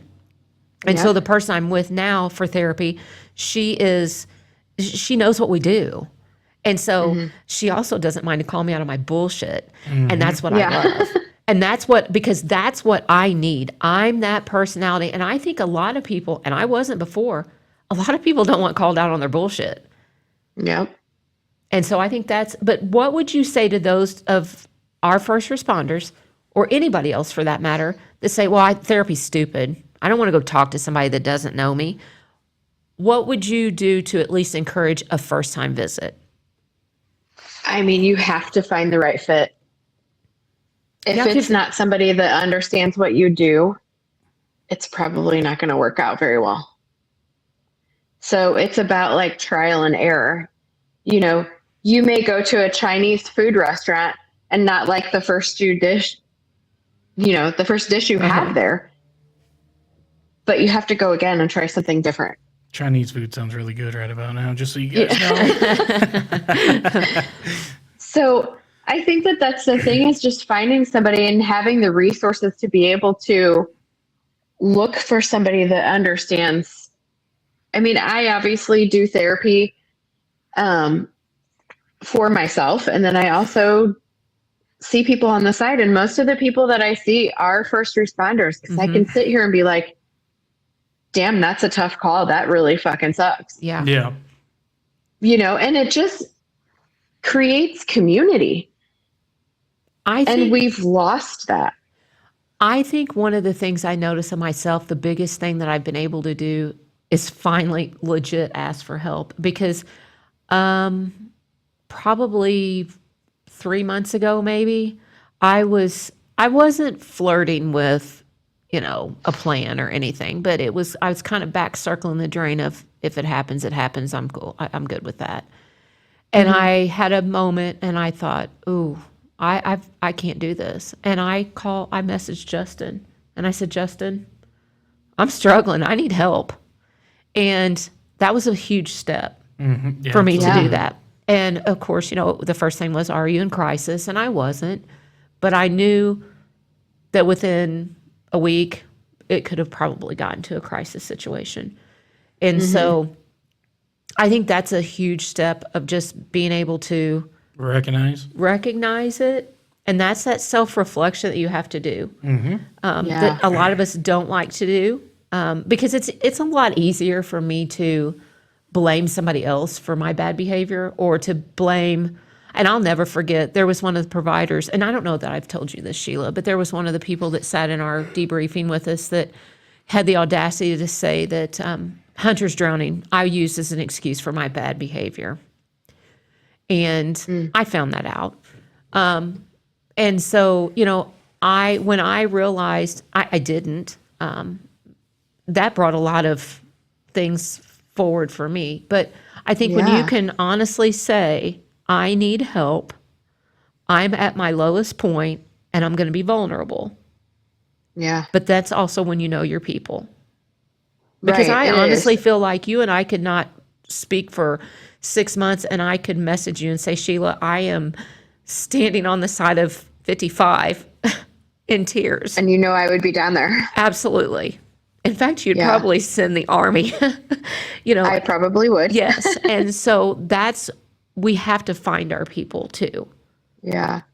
So. And it takes somebody else being vulnerable in those situations. I think that part of the problem with first responders is we are trained to fix things, right? Yes. If it's bleeding, stop it. If it's not beating, start it. Like, we have all these solutions for all of these problems. And then when you have somebody struggling with mental health, the solution is compassion. Yes. Yeah. The solution is listening. Like, God gave you 2 ears for a reason. Yeah. Listen with them. Most of the time, these people are not asking for a solution. They just want to be heard. Yes. Well, and that. You have 2 ears. Yes. And when I feel so honored when a complete stranger sits down and tells me one of the deepest, darkest secrets, of their life or their true honest feeling. That is an honor. And that's what bothers me is so many times I think people think, well, I need to go tell Tyler that Sheila told me this. No, you need to know that you are being given that gift of somebody feeling that comfortable with you. Mm-hmm. Yeah. To be that transparent, to be that vulnerable. Because being vulnerable is very difficult. Absolutely. It is. It's very difficult. Especially like in first responder culture. Yes. Yes. Like strength is often defined as silence. Yes. Mm-hmm. So if you're quiet, that means you're handling everything well, right? You're strong because you shut your mouth. But I have seen incredible men and women run toward trauma every single day and then go home and pretend like it didn't affect them. Mm-hmm. And there's this unspoken rule that if you talk about it, you're weak. If you struggle, you're not cut out for the job. And that belief is so dangerous. Well, and we're not really programmed to do what we do. No one should see this. No one should, and I'm not even going to say the terrible, terrible trauma stuff, but I don't wish going into on anybody else to go into somebody's home that there's no running water, there's more cockroaches than there are whatever. They don't have food, they're lonely. No one should have to witness that. And if for anybody that says, "Oh, it doesn't affect me," you're lying. Mm-hmm. You are in such it denial. will eventually. Yes. Yes. Yeah. And I mean, I think too, like I've watched like really strong, highly competent professionals carry like cumulative trauma, like it's just part of their uniform. Yes. But the body keeps the score. Yeah. The nervous system doesn't forget. And you cannot repeatedly witness tragedy and expect it not to imprint you. No, and that's a whole other, that nervous system. Yeah. I never understood that until my last 3 years because it's when that nervous system relaxes, you're still searching for that fix. Yep. And to sit in the healing process, to sit in the quiet, to sit there, it's hard to do. It goes back to a very important word you said, uncomfortable. Mm-hmm. It's so uncomfortable to sit there and not be in fight or flight. Absolutely. Yep. And before our commercial break, we got to talking about Sheila's personal losses and the things she's endured, and she's still a provider. She's still providing for other people. Yes. So I mean, very good point, Tyler. Very good point. I mean, and so with that, did you ever have a moment that you felt like, I'm walking away from this bullshit? I couldn't even keep my son. I couldn't keep a husband. And I know this sounds harsh for those of you listening. Sheila, we're just talking real. Yes. But did you at any point think, well, no, I cannot do this. I'm walking away. 100%. Okay. And then I realized that, so I went through the phase of like, why me? And I remember, I think you came by and I remember thinking, that is not the Sheila that I remember. Because you even had like this aggressive, you are very strong-minded. Sheila never was afraid to confront anything. Yeah. But it was just a different, like a savage, fuck you. Just remember, and when you left, I think I even said to Melody, I'm like, that's not the Sheila that we knew. This has changed her. Yeah. So. And I think what it did is it made me feel deeper, if that makes sense. Mm-hmm. But I also am at the point in my life where if I would tolerate somebody's bullshit before, I don't now. Not ever. Mm-hmm. Yeah. I have eliminated that from my life. And I went through like a period of like, why me? Why is this happening to me? What did I do to deserve this? Like, this is bullshit. Yeah.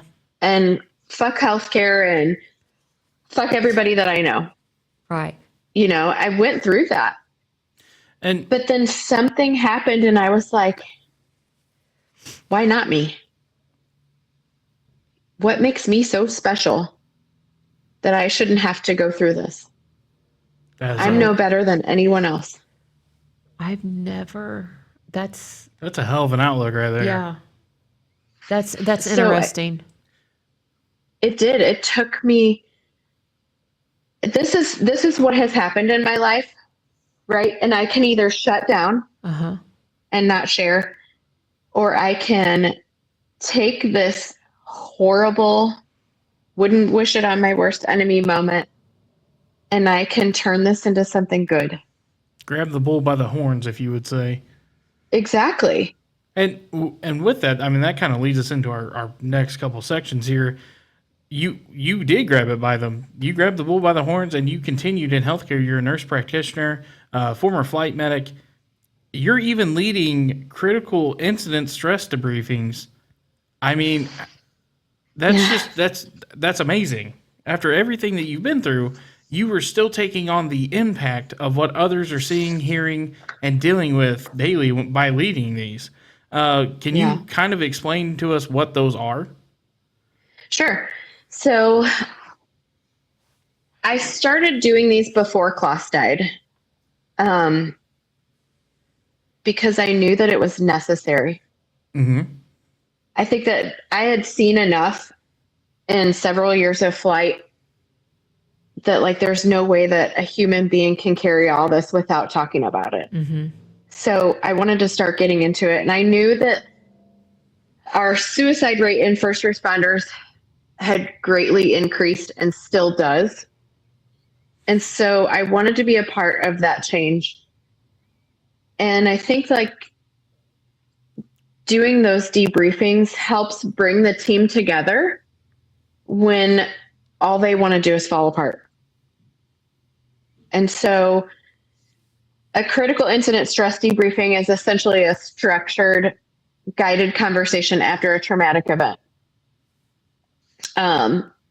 When responders experience something outside the scope of normal hard, such as a pediatric death like Hunter, a line of duty loss, a really graphic scene, their nervous system absorbs that, and a debriefing gives them space to process it before it calcifies. So it's not therapy. It's not about, like, forcing any emotions. It's about normalization, education, and then connection. So we walk through what happened, what people noticed, like physically and emotionally, and then we talk about what stress responses are normal in the days and weeks that follow that traumatic event. So sleep disruption, irritability, intrusive thoughts. And, like, a lot of responders think something's wrong with me, and we get to say, no, this is your nervous system doing exactly what it was designed to do after trauma. So it helps with isolation. Like, people that experience trauma isolate. So when one crew member says, yeah, that call, like, stuck with me, you can almost feel the entire room take a breath. Shame loses its power when it's shared. Mm-hmm. Absolutely. So sometimes the most important part isn't what's said, it's the message underneath. So it's the message of, you don't have to carry this alone. And when I've done these, especially with Iron County, because you guys get a lot of bad stuff down there for some reason. Yeah. Real bad. Washco's kind of picking up on that too. Yeah. Yeah. I mean, and I'm happy to come down there and do them because I feel like they're so beneficial.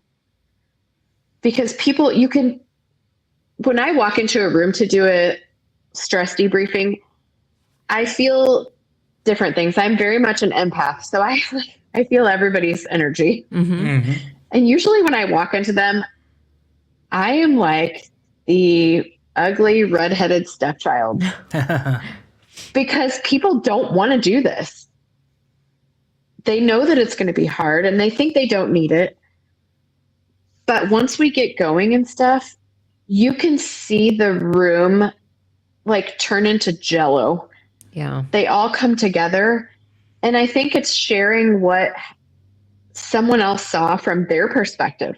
Mm-hmm. Because you feel really alone when you're in those situations. Like you're the one absorbing all of these things, what you're seeing, what you're smelling, what you're feeling, what you're hearing.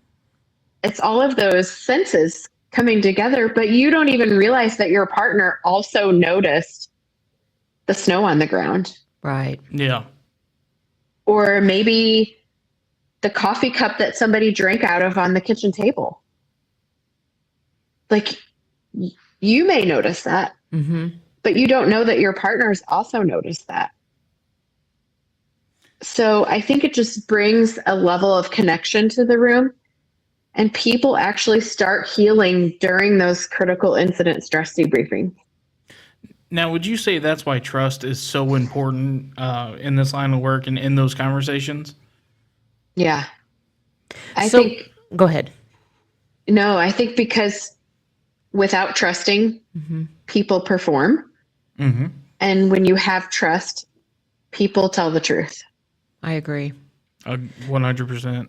What do you feel too is a normal timeline? I know at Washington County, they're very quick to, I mean, I've had what really wasn't termed a bad call, but a supervisor, hey, is everybody okay? You guys good? Whatever.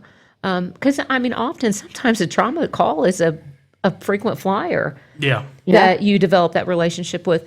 What is and I hate to use the word normal, but what do you recommend to our agencies that may be interested in this that don't have the critical incident stress debriefings? What's a good time frame? 24 to 48 hours. Okay. I think that's Yep. It has to be done it's very usually about the quickly. typical. Well, and like I said, we actually have a professional now that Yeah. can say this, So- not just our nonsense. Yeah. I do want to throw this out here. Lockie and I are not professionals, so to speak. We just do this on the side to help. However, on the phone with us today is Sheila Struckmeyer, who is a licensed professional in this, and a licensed RN, former flight nurse. So it's always great to have licensed resources like you. Yes. I'm so excited. Yes. Yeah. So again, thank you so much for joining us, Sheila. It's been so great talking to you so far, and we still got a little bit to go through. But So generally, what do you see when, you have a call, you're contacted, by, I'm assuming, the administrator, hey, this is the call, we have X amount of folks. What can a person that may not have experienced this, what's my word I'm looking for?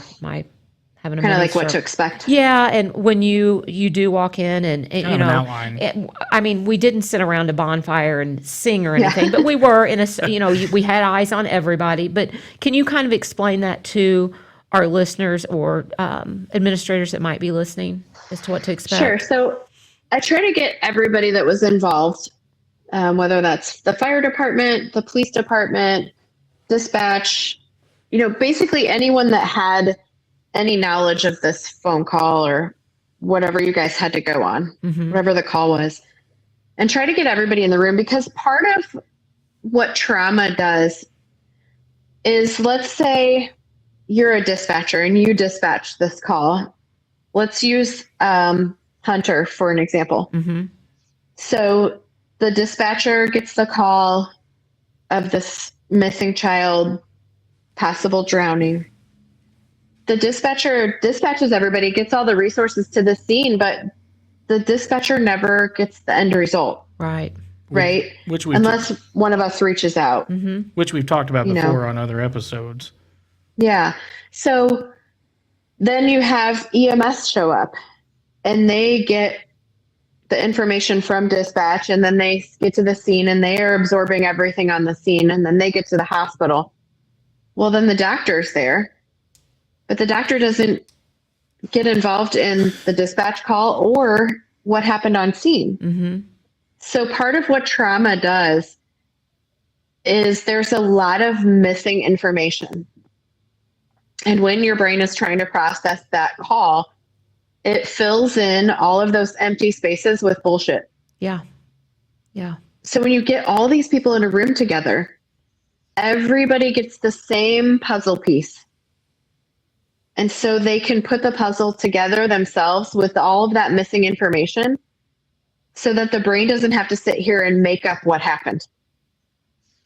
Because when it's allowed to do that, that is when that sits there and it ruminates. Yep. And you grow that trauma and you spend so much time on that situation that it starts to sit within the body and it doesn't stop. When the brain has answers, you can kind of say, okay, now I understand the full picture of information. Now I can process. Yeah. So usually what happens in a debriefing is we sit down and go around the room and everybody tells what they remember. And it's and not. So it's good for them to hear it. Right. And but it's go ahead. Puts I'm the sorry. pieces together. Well, and it's not that the example I use that we had a motorcycle accident, and I know for sure it was at least a single fatality. And we had one of the kids, and I refer to them all as my kids, but a couple of them were just beating themselves up over a pelvic binder. Okay, that's not what this debriefing's about. We don't go in and go through your chart and say you should have done this, and your treatment. That's not what this is about. It is okay, well, I'm going to tell you right now, that pelvic binder would not have saved that female. There was nothing going to say, unless God himself walked down here and laid healing hands on this woman. And so that's not, because I think that's where a lot of providers misinterpret what a debriefing is. It's not coming in and raking you over the coals for your process and your meds and this and that. That's not what this is about. This is checking in with your mental health. It's not a performance review. No. That may come later on because, like Sheila said, with a younger person or something that might be a little bit fishy, it has to be investigated. Absolutely. And that there is a process of that chart being reviewed. But this debriefing is not what this is about. No. We're basically asking the responders to lower their guard, even just a little. Well, and I love that how you only said, happens if the room is like psychologically safe. Yes. And I love that it's everybody brings their puzzle pieces and it's put together. I think that's a great analogy. It's not a critique of should have, could have, would have. So and I'm really big on like confidentiality. Yes. You know, HIPAA, absolutely best law that could have ever been put in place. Well, and she's just really good with just us as the person that she's debriefing with. Yes. She's amazing with that. And fantastic. like I want the room to be safe because my goal there is to start healing. Yes. It's not to, create problems with confidentiality. I am not there to misrepresent anyone or have them distrust me, because if that happens, we have already stopped the healing process. Absolutely. Could not agree with that more. Yeah. So I'm not there to fix anything. I'm not there to minimize anything. I'm not there to judge anyone. Like, we seriously just sit there and talk about the call. You help, and we hear other people's sights and sounds and what they saw and what happened from their perspective. Because Lockie, you and I could be in the same situation and I could perceive it so differently than you. Right. Right. And something that may rattle you may not rattle me. Well, and I think that then plays a part later on, because I know I've stepped in and said, hey, do you think you're going to be able to, are you okay with going on this call? Or I've had somebody come to me and say, hey, are you up for this? Are you sure this isn't going to, possibly bring something up? So, I mean, it opens up that, once again, it kind of allows everybody to be extremely vulnerable in a safe place, guaranteed safe place. Yep. So, So what are... you can't process trauma in a room where you're still defending yourself. Nope. Absolutely. Yeah, that's a good point. I never thought about that. That is a good point. What are some common mental health challenges you see first responders facing today? I think it's still like the target. Stigma is a big one. Yep. And I think the biggest thing that I see is cumulative trauma. So it's not just one catastrophic event. It's the accumulation of all of them the pediatric calls, the overdoses, the domestic violence, the things you can't unsee. And so over time, that starts to add up. Chronic sleep disruption is huge. I think in general, shift work is brutal. It is. We are not made to stay up all night long. So, well, and we're not made to combine that. Right. And we're not made to sleep for 2 or 3 hours, then get back up and be up for 2 or 3 hours, chug a Red Bull, go back to sleep for an hour, then be back up. I mean, that's not healthy. It's not normal. Yeah. And I think like another thing I see is like identity entanglement. So for many first responders, the job isn't just what they do, it's who they are. Yep. So when they struggle, it feels like a threat to their identity. And that can make it really, really difficult to ask for help. So there's a moral injury. Those moments where people feel powerless or where outcomes don't match the effort, that can weigh heavily too. It's kind of like I have a moral injury. I tried and tried and tried with all my might to help my son, and it still didn't match my effort. The outcome did not match the effort. And I lost him anyway. So, you know, right after Klaus died, like I isolated. Yeah. Because I couldn't trust the world around me. So did you have feelings of, well, you said you couldn't trust the world around you. And I think overthinkers in general, we have this mentality, but were you just constantly in fear that, oh, I'm going to go in somewhere and they're going to be talking about me, or they're probably saying this, or they probably think that? Is that the mentality you had, or was it just that you also didn't want to be confronted with questions? Because people are sometimes, they have no freaking couth whatsoever. Agreed. Oh, yeah. Yeah, I think within a couple of days, go ahead, after Klaus died, some lady, like a friend of Klaus's mom, who I didn't really know, was blatantly asking me, like, how did he do it?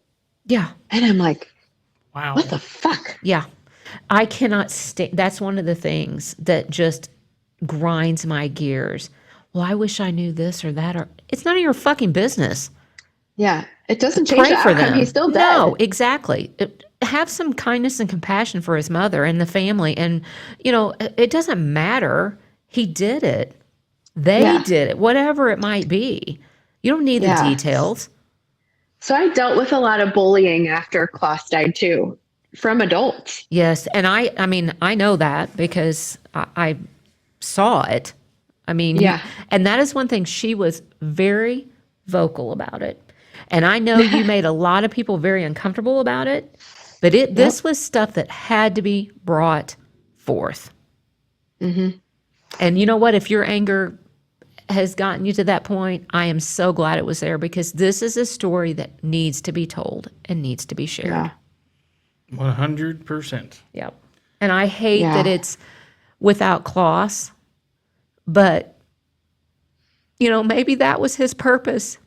That's what I always say here. Agree. If we can save one, we've done something. Yeah. And that's kind of how I look at it too, is like, Klaus was such a vibrant soul. Yeah. And I had to come to terms with the fact that maybe he was too good for this place. Exactly. You know, which is too good of a heart, too good of a soul. Yeah. He just could not handle this bullshit here. Right. That's a good And way it doesn't make him weak. No. It makes him better. Yes. That is you know, he is a kinder human than 90% of the people that I deal with on a daily basis. So you know what? He got the ultimate reward. Yes. And I find comfort knowing that when it's my time, when I'm done down here creating a bunch of chaos, I am going where he is, and he will be the first one to wrap his little arms around me. And he will say, damn it, Mom, I'm so proud of you. And thank you. Thank you for, absolutely. Because like Go ahead. I don't know what to say about it. Like, people will ask me, like, "Oh, you're so strong." I'm really not. Right, right. Well, and so I don't know how much you can or want to. Not long after Klaus passed away, I know you were very vocal, even as much as getting on the news about Yeah. things. So could you want to kind of share a little bit about that?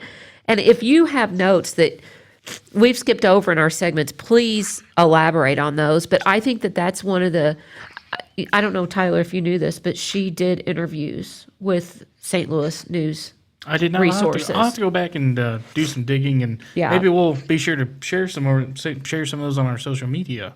And I would definitely enjoy having her back on the podcast for sure. I would definitely do it again. I'll just come in person next time. No, that'd be awesome. That'd be sweet. Yes.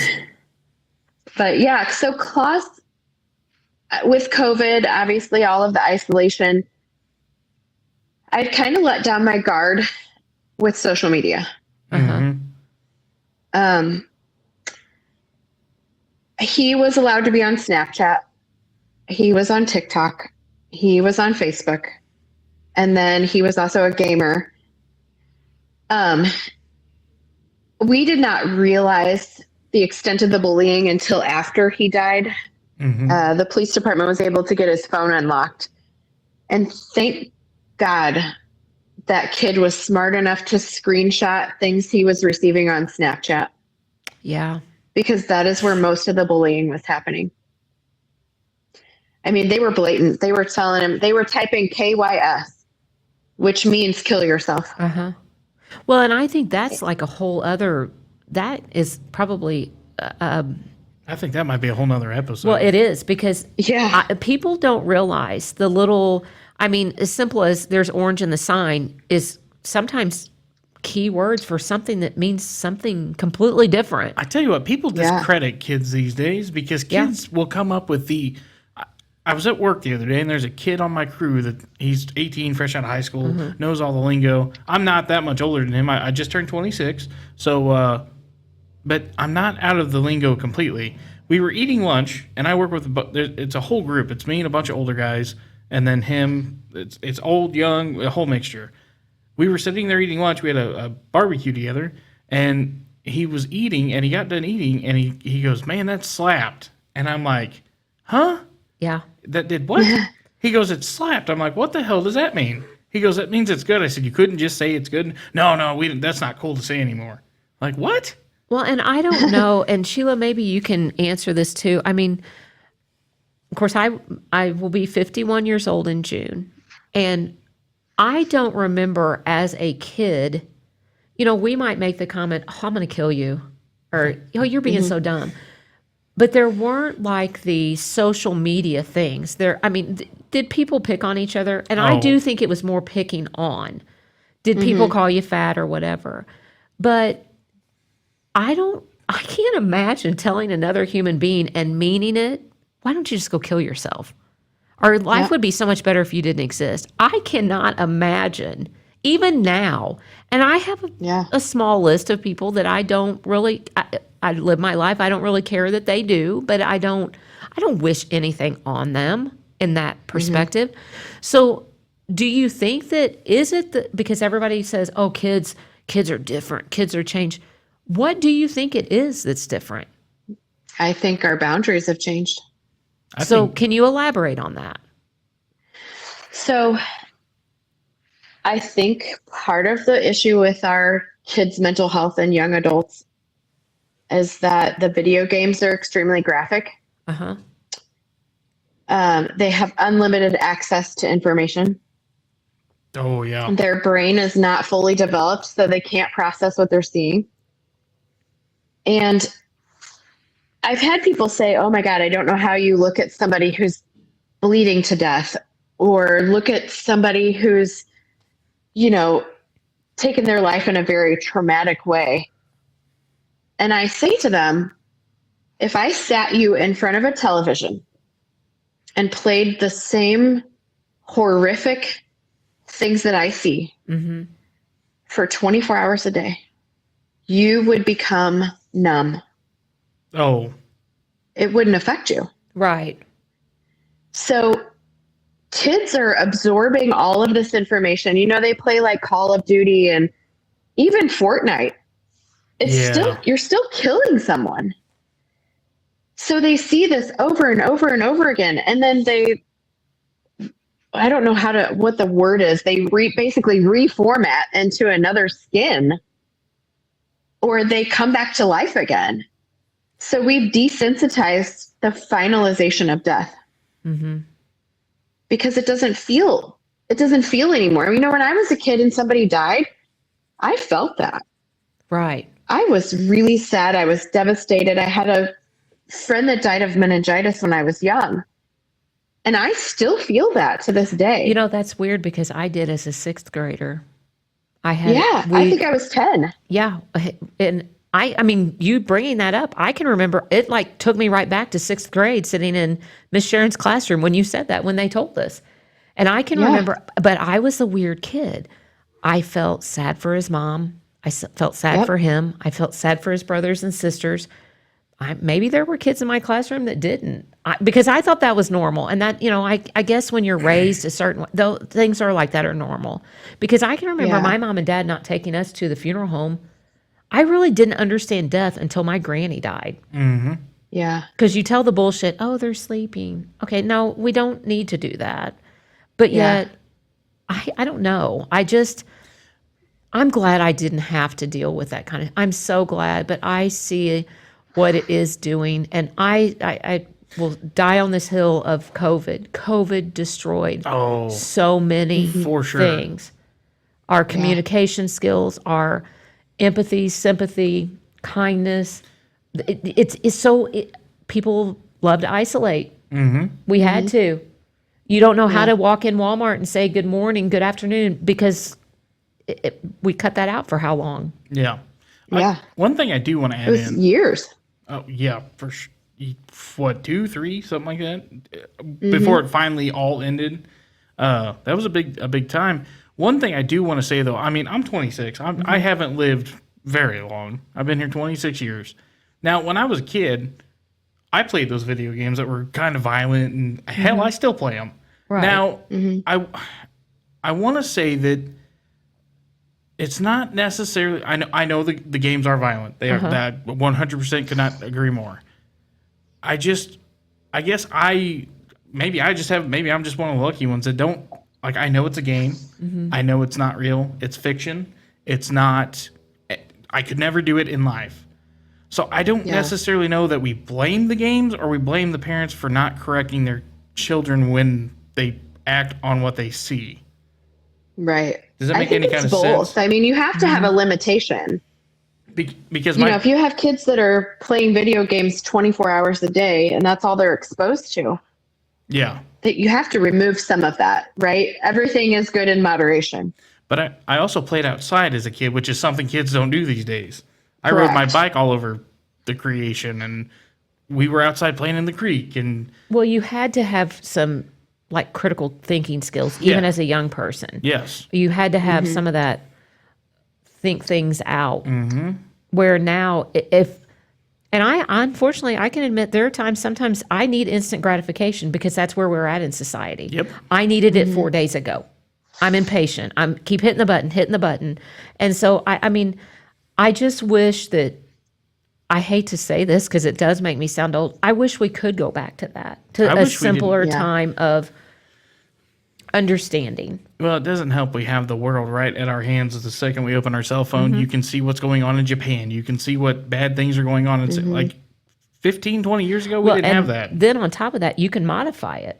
That too. You don't even have to, it doesn't necessarily have to it could be the happiest day of a person's life, but I can type that in or do whatever. I don't even know enough of that stuff, AI stuff, that it can turn into horrible things. Oh. So now that was before, which my understanding AI has been kind of a thing for a while, but did he get anything, did the kids say anything to him by screenshotting those things? Because doesn't it give you a thing on Snapchat that a person screenshotted? So did he have people that, if he would screenshot something, were they also bullying him blatantly at school, not just on social media, or did they find it safe to be little cowards and do that just on social media. Yeah, most of it was social media. He did have one kid, probably about 2 weeks before he died, that walked up and said, knock, knock. And Klaus said, who is there? And the kid said, not your dad. Oh my God. I And remember you that telling sent that. Klaus over the edge. What is wrong with people? What? Mm-hmm. I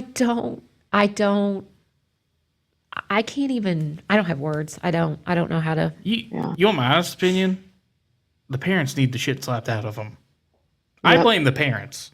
I blame It the has kids. a lot to do with that. I blame the kids. I really do. Because somewhere in their mentality, they should know, like, when growing up, your brain should develop somewhat, whether you were taught or not, what is morally right.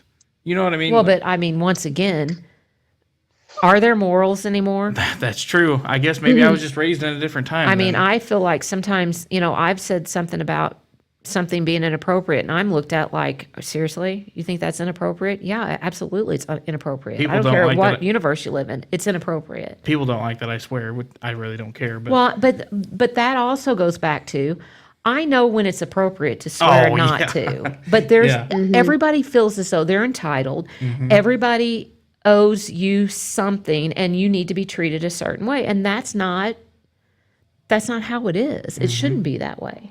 now, Sheila, I do. Well, and I think too with like bullying on social media, you can sit there and type whatever your heart desires. Yeah, oh yeah. You're not seeing what that does to somebody. right. Now, keyboard warriors is what I like to call them. Yep.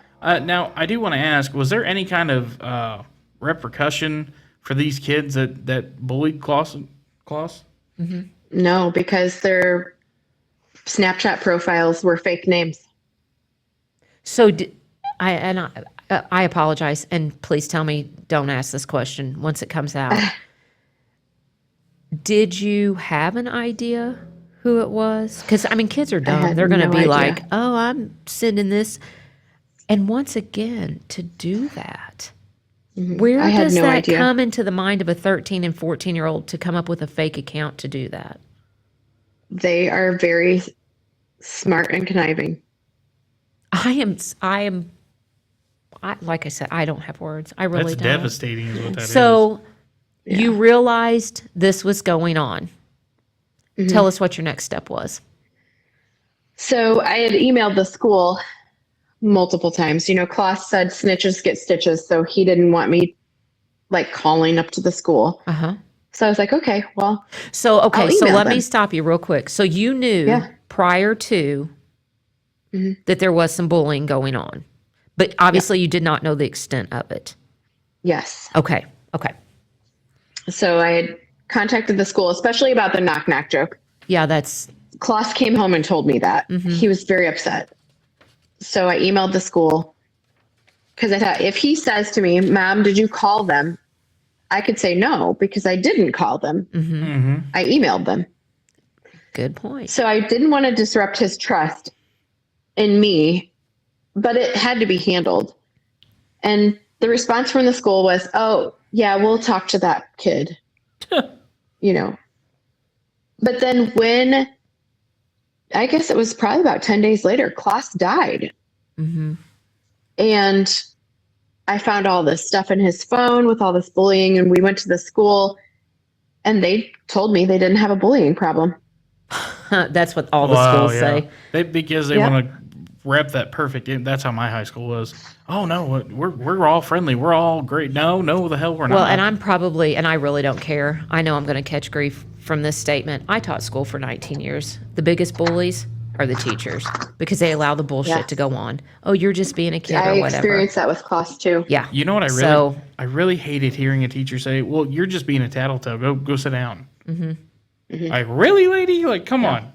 And there were times that I did have to have the conversation about, okay, let's talk about what is bullying. Yeah. Because sometimes, and I'm not condoning it by no means, but some of them were confused on what. Timmy's using too many tissues. Or I have to stand by them in line. But then if you talk to them, you find out, well, every time I stand by Tyler in line, he pinches the back fat on my arm. Okay, well, that's next level. That's not just Yeah, because no. I don't like Tyler. Yeah. He's physically doing something no, to yes, me. exactly. So that's where it all goes back to is simple conversation. That's all it takes is, and that's what I've always said, like with people in prison or coworkers, they're acting differently. Have a 3-minute conversation with somebody. That's all you have Absolutely. to do. Talk and listen. That's all you have to do. Well, I always say like conversation matters. Yes. So You have to have conversation. So after he passed, did the school reach out? Did you say anything to the school? Like, was there any kind of follow up or anything after the aftermath? So the news stations found out about it because Klaus was not the first child to die by suicide in the Rockwood School District because of bullying. He was actually number 6. Oh my gosh. Wow. And there have been 3 more since. 9. So they have told me there's not a bullying problem. There is. There was. I can prove it. The first child Yeah. created Yes. a problem.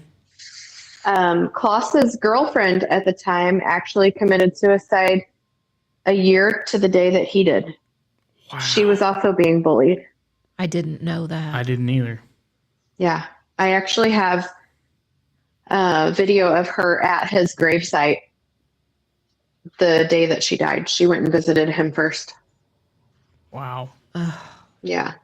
So the news stations reached out because they'd heard about it. So I went public with it. I didn't give a shit. Yep. Yeah. I mean, what do I have to lose? Yeah. Yeah. I mean, Come yeah. try to shut me up. Right. Like, I have all the evidence I need to prove that you have a bullying problem. And basically, we had this conference with them, the school administration, and they asked me what my solution would be. And I couldn't believe it. I was appalled. Here I have the superintendent of the school district asking me for a solution. Mm-hmm. And I flat out told him, I said, you make 6 figures. You figure This it is out. your job, not Yeah. my Yep. job. My job Absolutely. is to send my child to a safe place to learn. Right. And that is not happening. You know, So I just let him have it. good for you. Wow. You know, they say statistically that kids are more likely to die by suicide in a school district than they are by a school shooting. Yep. Did you know that? I think I have seen I that read before. a statistic a couple weeks ago, actually. Yeah. I was doing some research and read that. Yeah. Because school shootings have increased so much that they've literally balanced the statistics on it, which is terrible. Like, it's sad that they even have to do that. Mm-hmm. But, wow. Well, I'm glad you made it public. And did you get any kind of outreach from anybody or any kind of... I had tons of parents reach out and tell me that their child was also being bullied. That was the most reach out that I got. But basically now when I show up at Rockwood School District, because I have another son that still goes there. Mm-hmm. Oh, okay. He's in elementary school. You can tell they know who I am when I enter the building. Good. Good. Fear. So, Fear. Yep. yeah. I mean, and that's the thing is that I had thought about, holding them accountable, basically in a financial way. Mm-hmm. Yeah. And at the end of the day, that doesn't stop this. No. No. It's not, no amount of money is going to bring my son back. Nope. No amount of money is going to save another child. And I knew that, like, with Snapchat, I would have to go through a whole subpoena process to find out who these kids were. And even at that point, if I find out who was saying those things, what good does that do? I guess the way to look at it, the way I look at it, is what can they technically do to them if they're underage? Right. Well, and I think too, I don't know. I don't know how I would handle it. But I think finding out, like you said, what difference is it going to make? Because I could see myself doing things that were probably I would end up in a bad situation myself. Oh, for sure. And I couldn't complete my mission of saving someone else's child by choosing that. I don't think I would want to know. I think I would just, like you said earlier, there comes a point where you just have to be tired of putting up with the bullshit and just be done with it. Mm-hmm. And I'm not saying that you're done with it by no means, but once again, it's going to get better. What's going to happen when you do find out? And I hope, and I hate to be this, that it would help my mental health. Right. Well, and because I feel like I would be a lot like you. I would be out for revenge. I would. There's no doubt in my mind I would be. There's not a doubt in my mind. And once again, maybe that was a good thing that it was fake profiles and everything else, because it did save somebody else from whatever reason.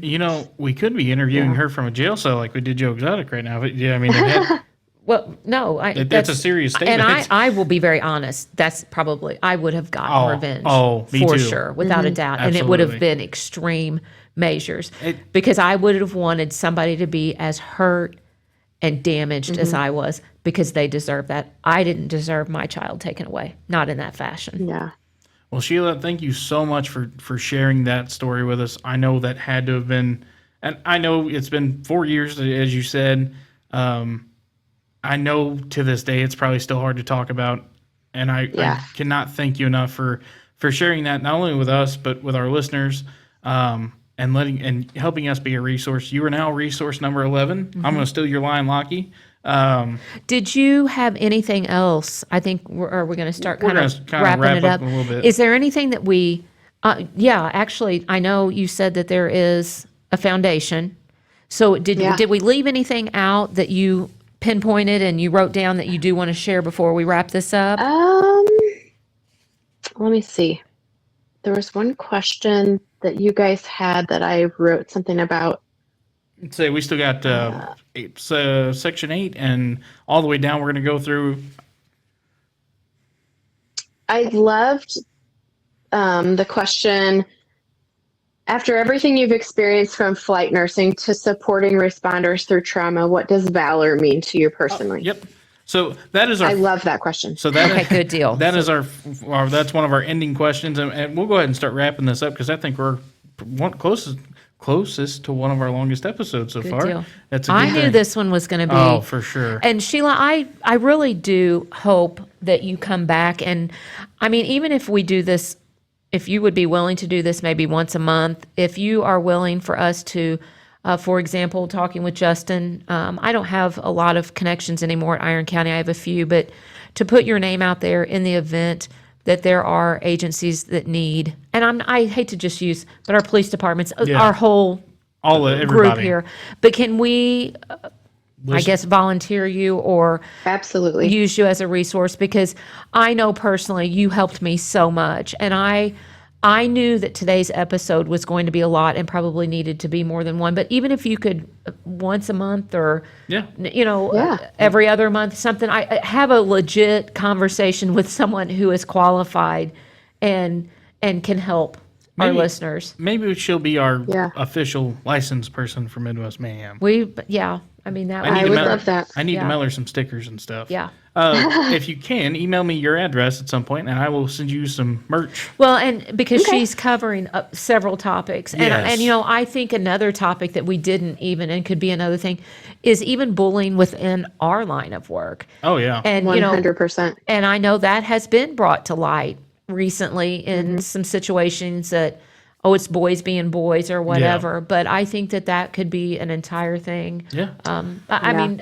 we've touched on a lot of things today, a lot of topics. I would definitely like to form something to dig into the cyberbullying and bullying in general in school districts.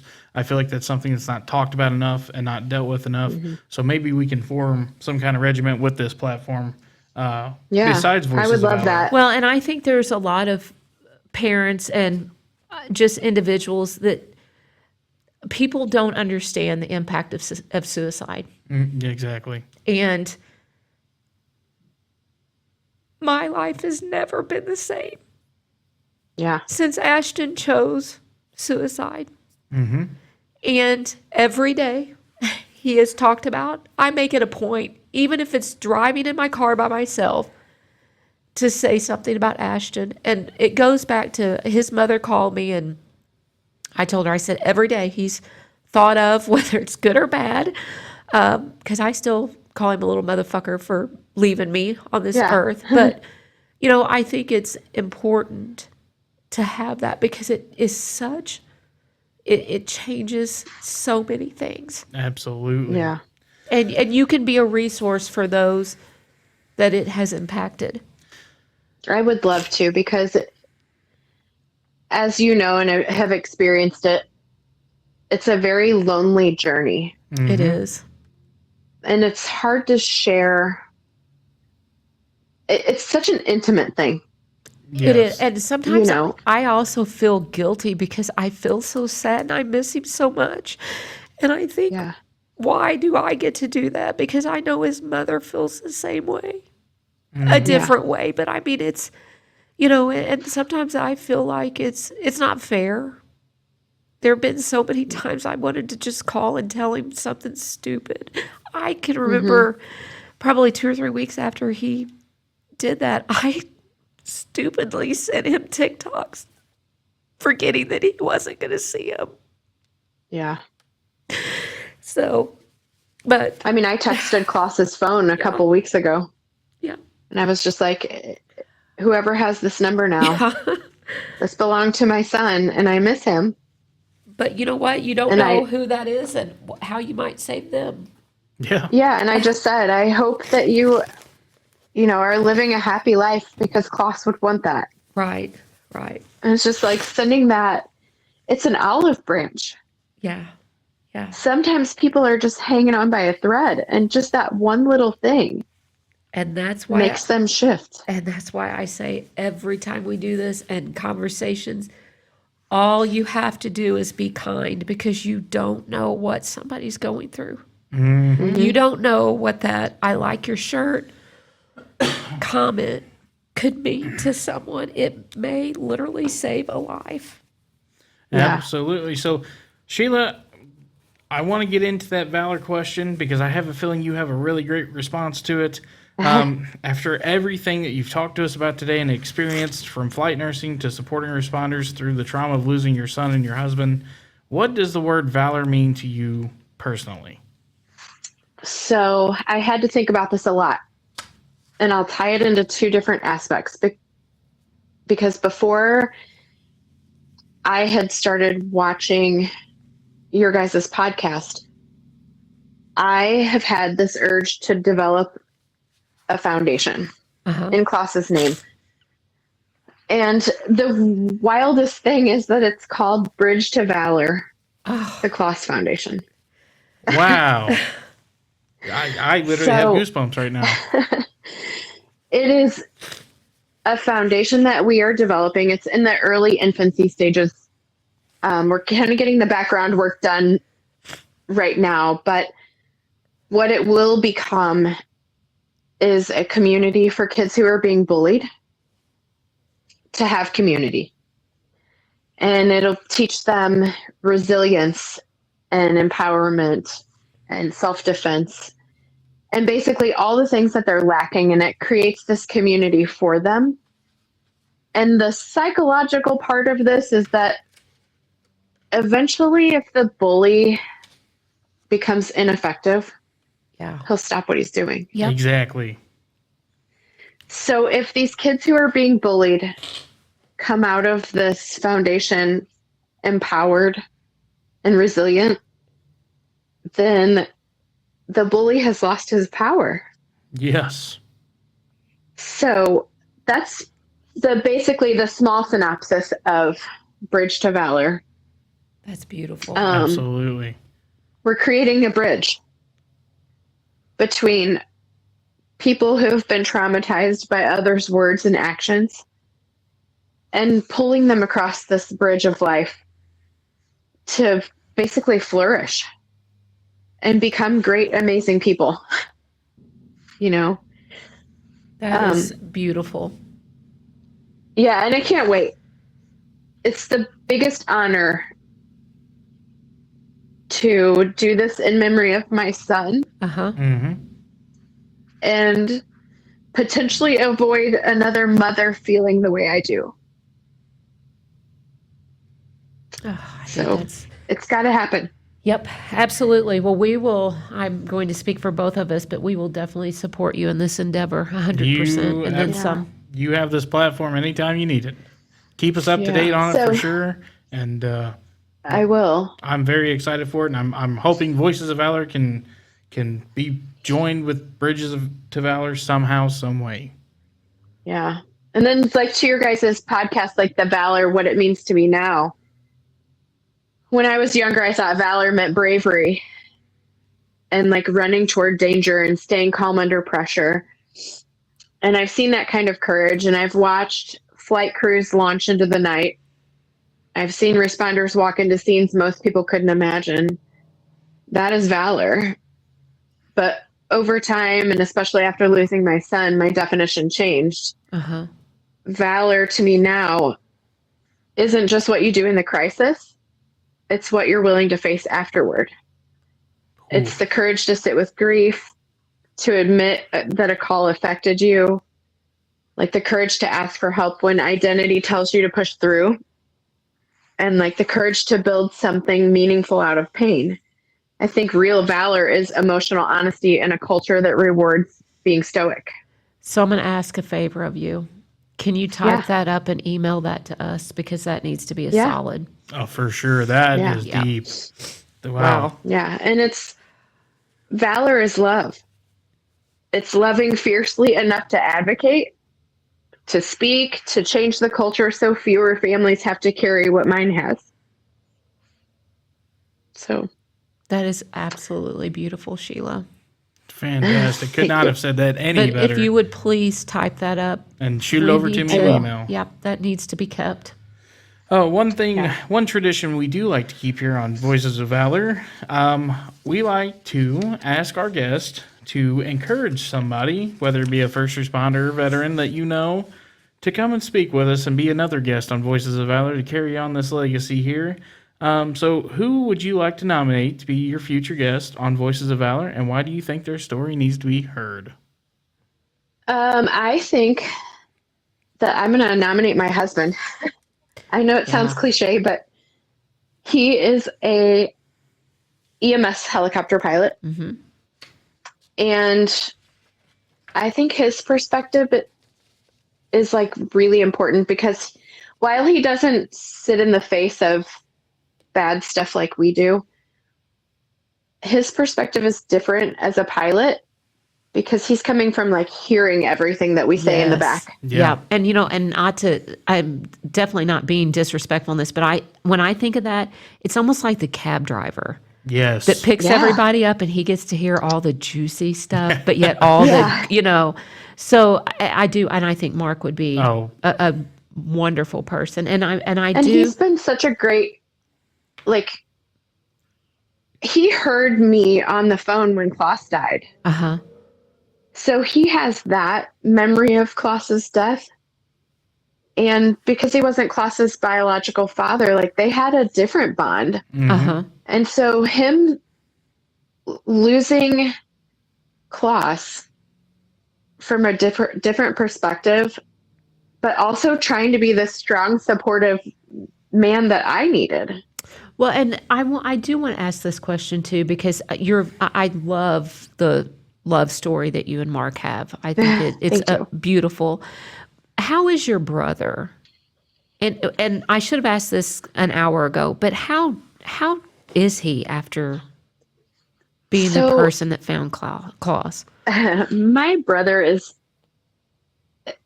it's kind of amazing. It's another one of those God things that my brother actually came over there. My brother was in a really bad car accident in 2009 and has a traumatic brain injury. I was actually working in the ER when he got brought in. Oh, wow. So a couple months after Klaus died, I was super worried about my brother, that he would do the same thing because of what he had to see and hearing me and all that stuff.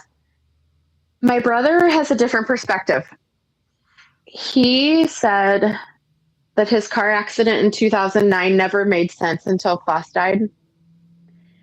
And it's because of his traumatic brain injury. He has short-term memory loss. So he is able to not remember many of the details from that incident that day. As much as I hate to say this, that is truly a blessing. Yeah. Yeah. Yeah. Wow. So, because I mean, you never know. I mean, suicide is, people say it's contagious. Well, one kid does it, another kid does it. Yes. You know. Yeah. So I was really worried about my brother, but he told me that, and the amount of weight that lifted off my shoulders when he came with that perspective. That's fantastic. Was freeing for me. Yes, I agree. Well, so, but yeah, he's doing really good. That's good. Wow. I have no other words other than wow. I'm going to have to do some grounding this evening. I truly am spent today emotionally. This has been, I needed this. I knew, and not to, I always sound so selfish, I think, but I don't think so. This is what I needed today. I've kind of held back some tears here lately, and I just feel it was heavy today, but it's a good heavy, and I probably will step out in the mud when I get home in my bare feet. So perfect. I'll be doing it too. Okay. Well, Sheila, I do want to jump in and have a little bit of fun so my listeners our listeners, I don't know why I said I'm being selfish now, Lockie. You hear this? It rubs off sometimes. I do want our listeners to know a little bit about you, a couple of little fun facts. It's our rapid fire round. We do this with everybody. It kind of helps lighten the mood and have a little bit of fun. So I'm going to read off these questions as quick as I can, if I can read today. And you just answer them as quick and honestly as you can, and we'll go down through the list. We got about 10 of them. Okay. All righty. So for our rapid fire round, coffee or energy drink? Energy drink. Which is weird because you're a nurse practitioner. I just find that weird. I am a monster drinker. Well, and I stood in a driveway or in a house the other day. This is what always happens. And they're diabetics. I was, trying to coach dietary stuff. And I said, I'm not a really good example because my breakfast and lunch is out in a blue can. It was a Red Bull. So I'm really not a good example of, and it's funny because we'll do that. Well, do you smoke? Yeah. Oh, well, I used to vape, I mean, we're just not good examples. So helicopter ride or ambulance ride? Helicopter all the way. I feel like that'd be a blast. It's the only time I can get away from this earth and feel closer to Klaus. I was going to, and that's beautiful. The thing that she loves are sunsets. Those are Klaus's little reminders. So I love when she'll post on Facebook a sunset. And it's what I love is we all get to see it. Mm-hmm. So my perspective in Bismarck, I can put it into her feed. And feel like it's a connection. And feel like this is what he did down in Bismarck. That's awesome. Yeah. And I love that, especially when I'm not expecting it. Mm-hmm. Because it lets me know that someone's thinking of him. Well, and I want you to know he is usually on my mind when they are the pretty ones, because I just know that that's, his connection to you as well. So I do think about him too. Favorite way to decompress? I like to go to Idaho. I've never been That's to where Idaho. my husband's from. Oh, that's neat. Beautiful. Morning person or a night shift warrior? Ooh. I would say as I've gotten older, more morning. Yeah. But with the job I do, night shift. Up all night. Perfect. One word that describes first responders in your mind. Resilient. We've heard that one before, I do believe. That's a good one. Mm-hmm. Favorite comfort food?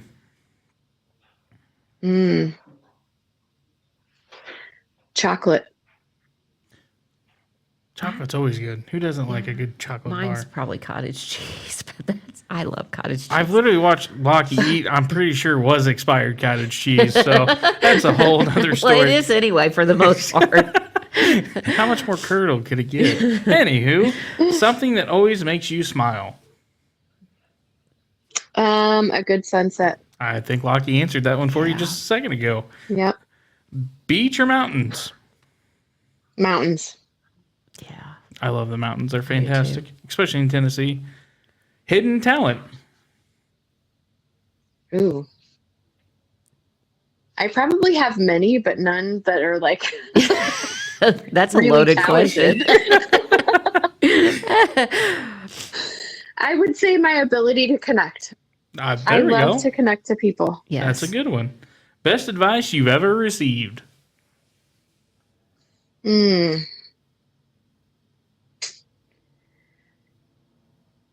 I think it would have to be biblical.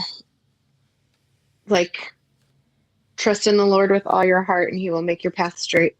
That's fantastic. That's one we haven't heard before for sure. So Yeah, it's the thing that keeps me going. I can only imagine. After hearing your story today and getting to know you more, I feel like I've known you for 20 years. And I've only been alive for 26, so that tells you something. So we're going to hit you with our final question. Feel free. I'm going to add some more to this after hearing everything I've heard today. If you could leave first responders listening today and or grieving parents, parents who have lost a child, or anybody who's going through any kind of mental health crisis, if you could leave them with one message about strength, healing, and hope, what would it be?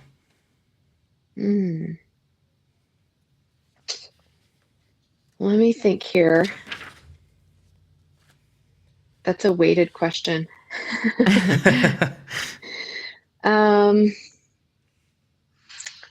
Let's see here.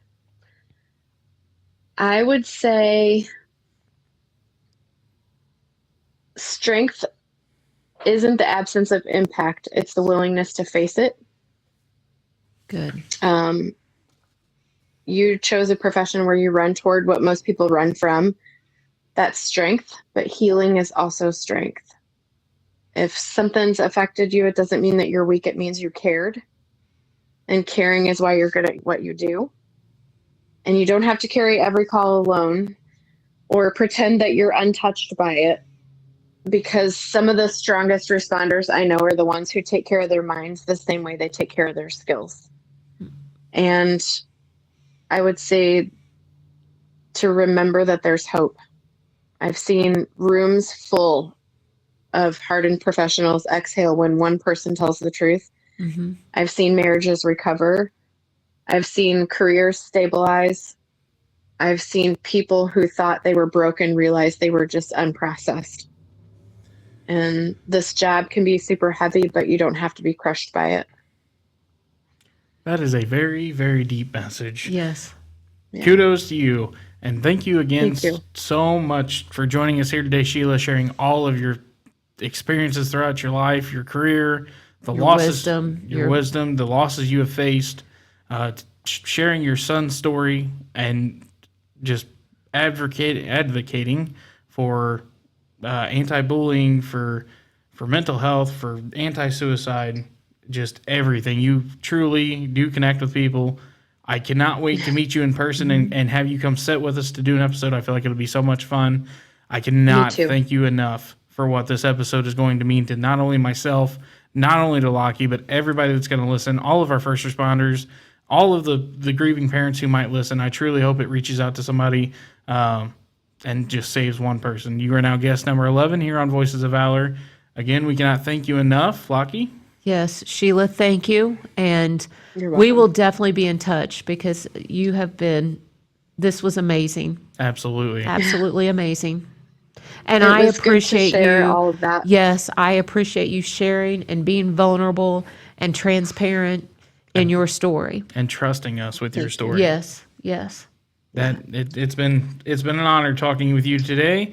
With that was Sheila Struckmeyer, guest number 11 on Voices of Valor here.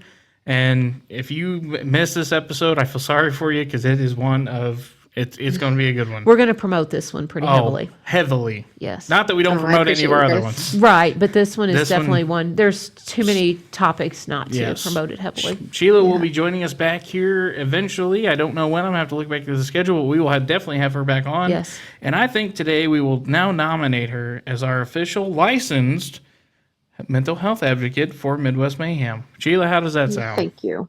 That sounds wonderful. I'm happy to help however I can. And if any of the listeners need to find me Lackey and Tyler know how to do that. Yes. Absolutely. Yep. Reach out to us. Check it. And I'll be happy. You can reach out to us on our website, on our Facebook page. You can contact one of us. You can find our phone numbers everywhere on Facebook.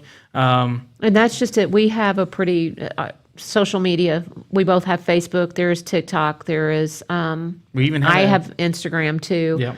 You can always message me. You can call. I know that if you call the ambulance district and ask for Lockie, they can get you in touch with me. And please, at any point, if you need help, whether you're ready to face an addiction and battle that, or you're at your last point, call one of us. Reach out, please. We will find you the resources. If you're sitting in the emergency room and need us, give us a call. Lockie's kind of hard to maybe mess up saying it, but people pretty much know who you're talking about when you say it. Absolutely. Without further ado, let's run down some lists of some things we got coming up here on the podcast, Locke. And next on Voices of Valor will be Dale Whitener, correct? Yes. Dale Whitener, guest number 12 on Voices of Valor. He'll be joining us next week to tell his story, and I believe he may... Dale's got a pretty intense story. We're going to have back-to-back pretty heavy weeks. Yep. I'm really looking forward to it. And it's kind of interesting, Sheila, his son was killed in a car accident, so we'll be focusing again. So we may need you a little bit sooner than what we've, anticipate, but we'll definitely put you out there as a resource because it's going to be another heavy story. For sure. You guys reach out anytime, and especially with you guys doing this podcast and feeling the weight of all these things that you guys are hearing, like I'm here for you too. I appreciate we that. We greatly appreciate you so much, and I will definitely keep that in mind. Be sure to help us share the podcast on all your social media if you can. We actually have a gentleman. I sure will. We actually have a gentleman coming down from Fort Leonard Wood, driving here from Fort Leonard Wood, coming up in April. Okay. To do an episode with us from a fire department. So we have reached all the way to Fort Leonard Wood. Mm-hmm. So excited about that. Again, we got Dale Whitener coming up next week on the podcast. You'll be able to watch him again on YouTube, just like you have Sheila's episode with us today. You can see Sheila up here on our screen if you're watching our YouTube video. If not, you can find us on Spotify, Apple Podcast, iHeartRadio. You can listen to the link on our website. You can listen on our website at www.midwestmayhempodcast.com. If you'd like to sign up for Voices of Valor, go to our website again and click the Voices of Valor tab, scroll down to the bottom, and you will find the sign-up form. As soon as you're signed up, I will get in contact with you to get you on the schedule. We are now booked out until, I think, the end of April. Good deal. After Dale, we have Justin Duncan, your boss, coming up here on the podcast. That's what he thinks.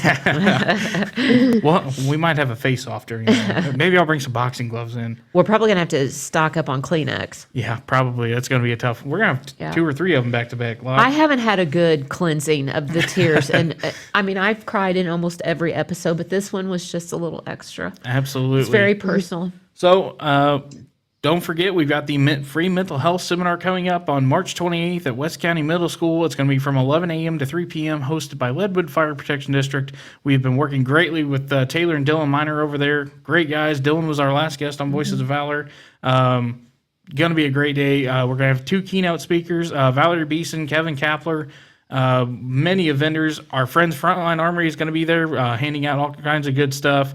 And you can order guns and all good stuff from Nathan. And our friends over at Checkpoint Coffee and Canteen are going to have free coffee for all of our first responder friends over there. They're going to have lattes and all that good stuff.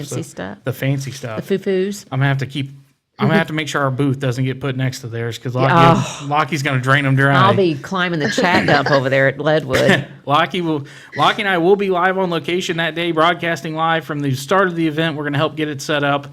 And we're going to have sign-ups for Voices of Valor. We're going to have good stuff to give away. There's going to be all kinds of door prizes. Frontline Army has a ton of stuff setting over here that you can't see. A bunch of good door prizes. It's going to be a great day, and the day is for you. So come out. Don't be afraid to show your face. Come say hi to Lockie and I. You may even catch an interview with us. You never know. Yep. So that event's going to be so much fun. I'm so excited. I'm so excited for our upcoming episodes we have. Make sure to check us out on Facebook. Check us out on X. We have TikTok. I'm still working on the TikTok. I'm not the TikTok extraordinaire like I should be, but we're getting there. But other than that, that's all I have. This has been Midwest Mayhem Podcast, Voices of Valor. Again, we had Sheila Struckmeyer on the phone with us today, guest number 11. And Sheila, again, I cannot thank you enough. Thank you to all of our listeners for listening to us. A huge shout out to Nick and Sullivan and Joe up in Fort Leonard Wood. They are two listeners that have interacted with me in the last week or so on our Facebook page. So I want to give them a shout out, and you guys be sure to sign up and come check out the podcast. I'm looking forward to talking to Joe. He's the one from Fort Leonard Wood. So thank you to all of our listeners. If you have anything you want to say, message us, get in contact with us. We'd love to interact with you. You can get merch on our website now, T-shirts, tumblers, mugs, you name it. Go to our website, click the merch tab. We got all kinds of good stuff on there. But other than that, this has been Midwest Mayhem Podcast and Voices of Valor. Sheila, thank you again so much. And I'm your host, Tyler. And I'm Lockie. And we will talk to you guys again next week. I cannot wait to hear reviews on this episode. Until then, talk to you guys later. Thank you for listening to the Midwest Mayhem Podcast. You can find us on socials, Facebook, TikTok, and X. You can listen to the podcast on Spotify, Apple Podcasts, YouTube, iHeartRadio, or directly on our website at www.midwestmayhempodcast.com. On our website, you can find merchandise for sale, including t-shirts, hoodies, tumblers, stickers, and more. All merchandise sales go directly back into supporting this mission and helping support first responders. You can also find mental health resources, learn more about your hosts, and explore everything Midwest Mayhem has to offer. Thank you all for listening to the Midwest Mayhem Podcast, where we turn courage into conversation.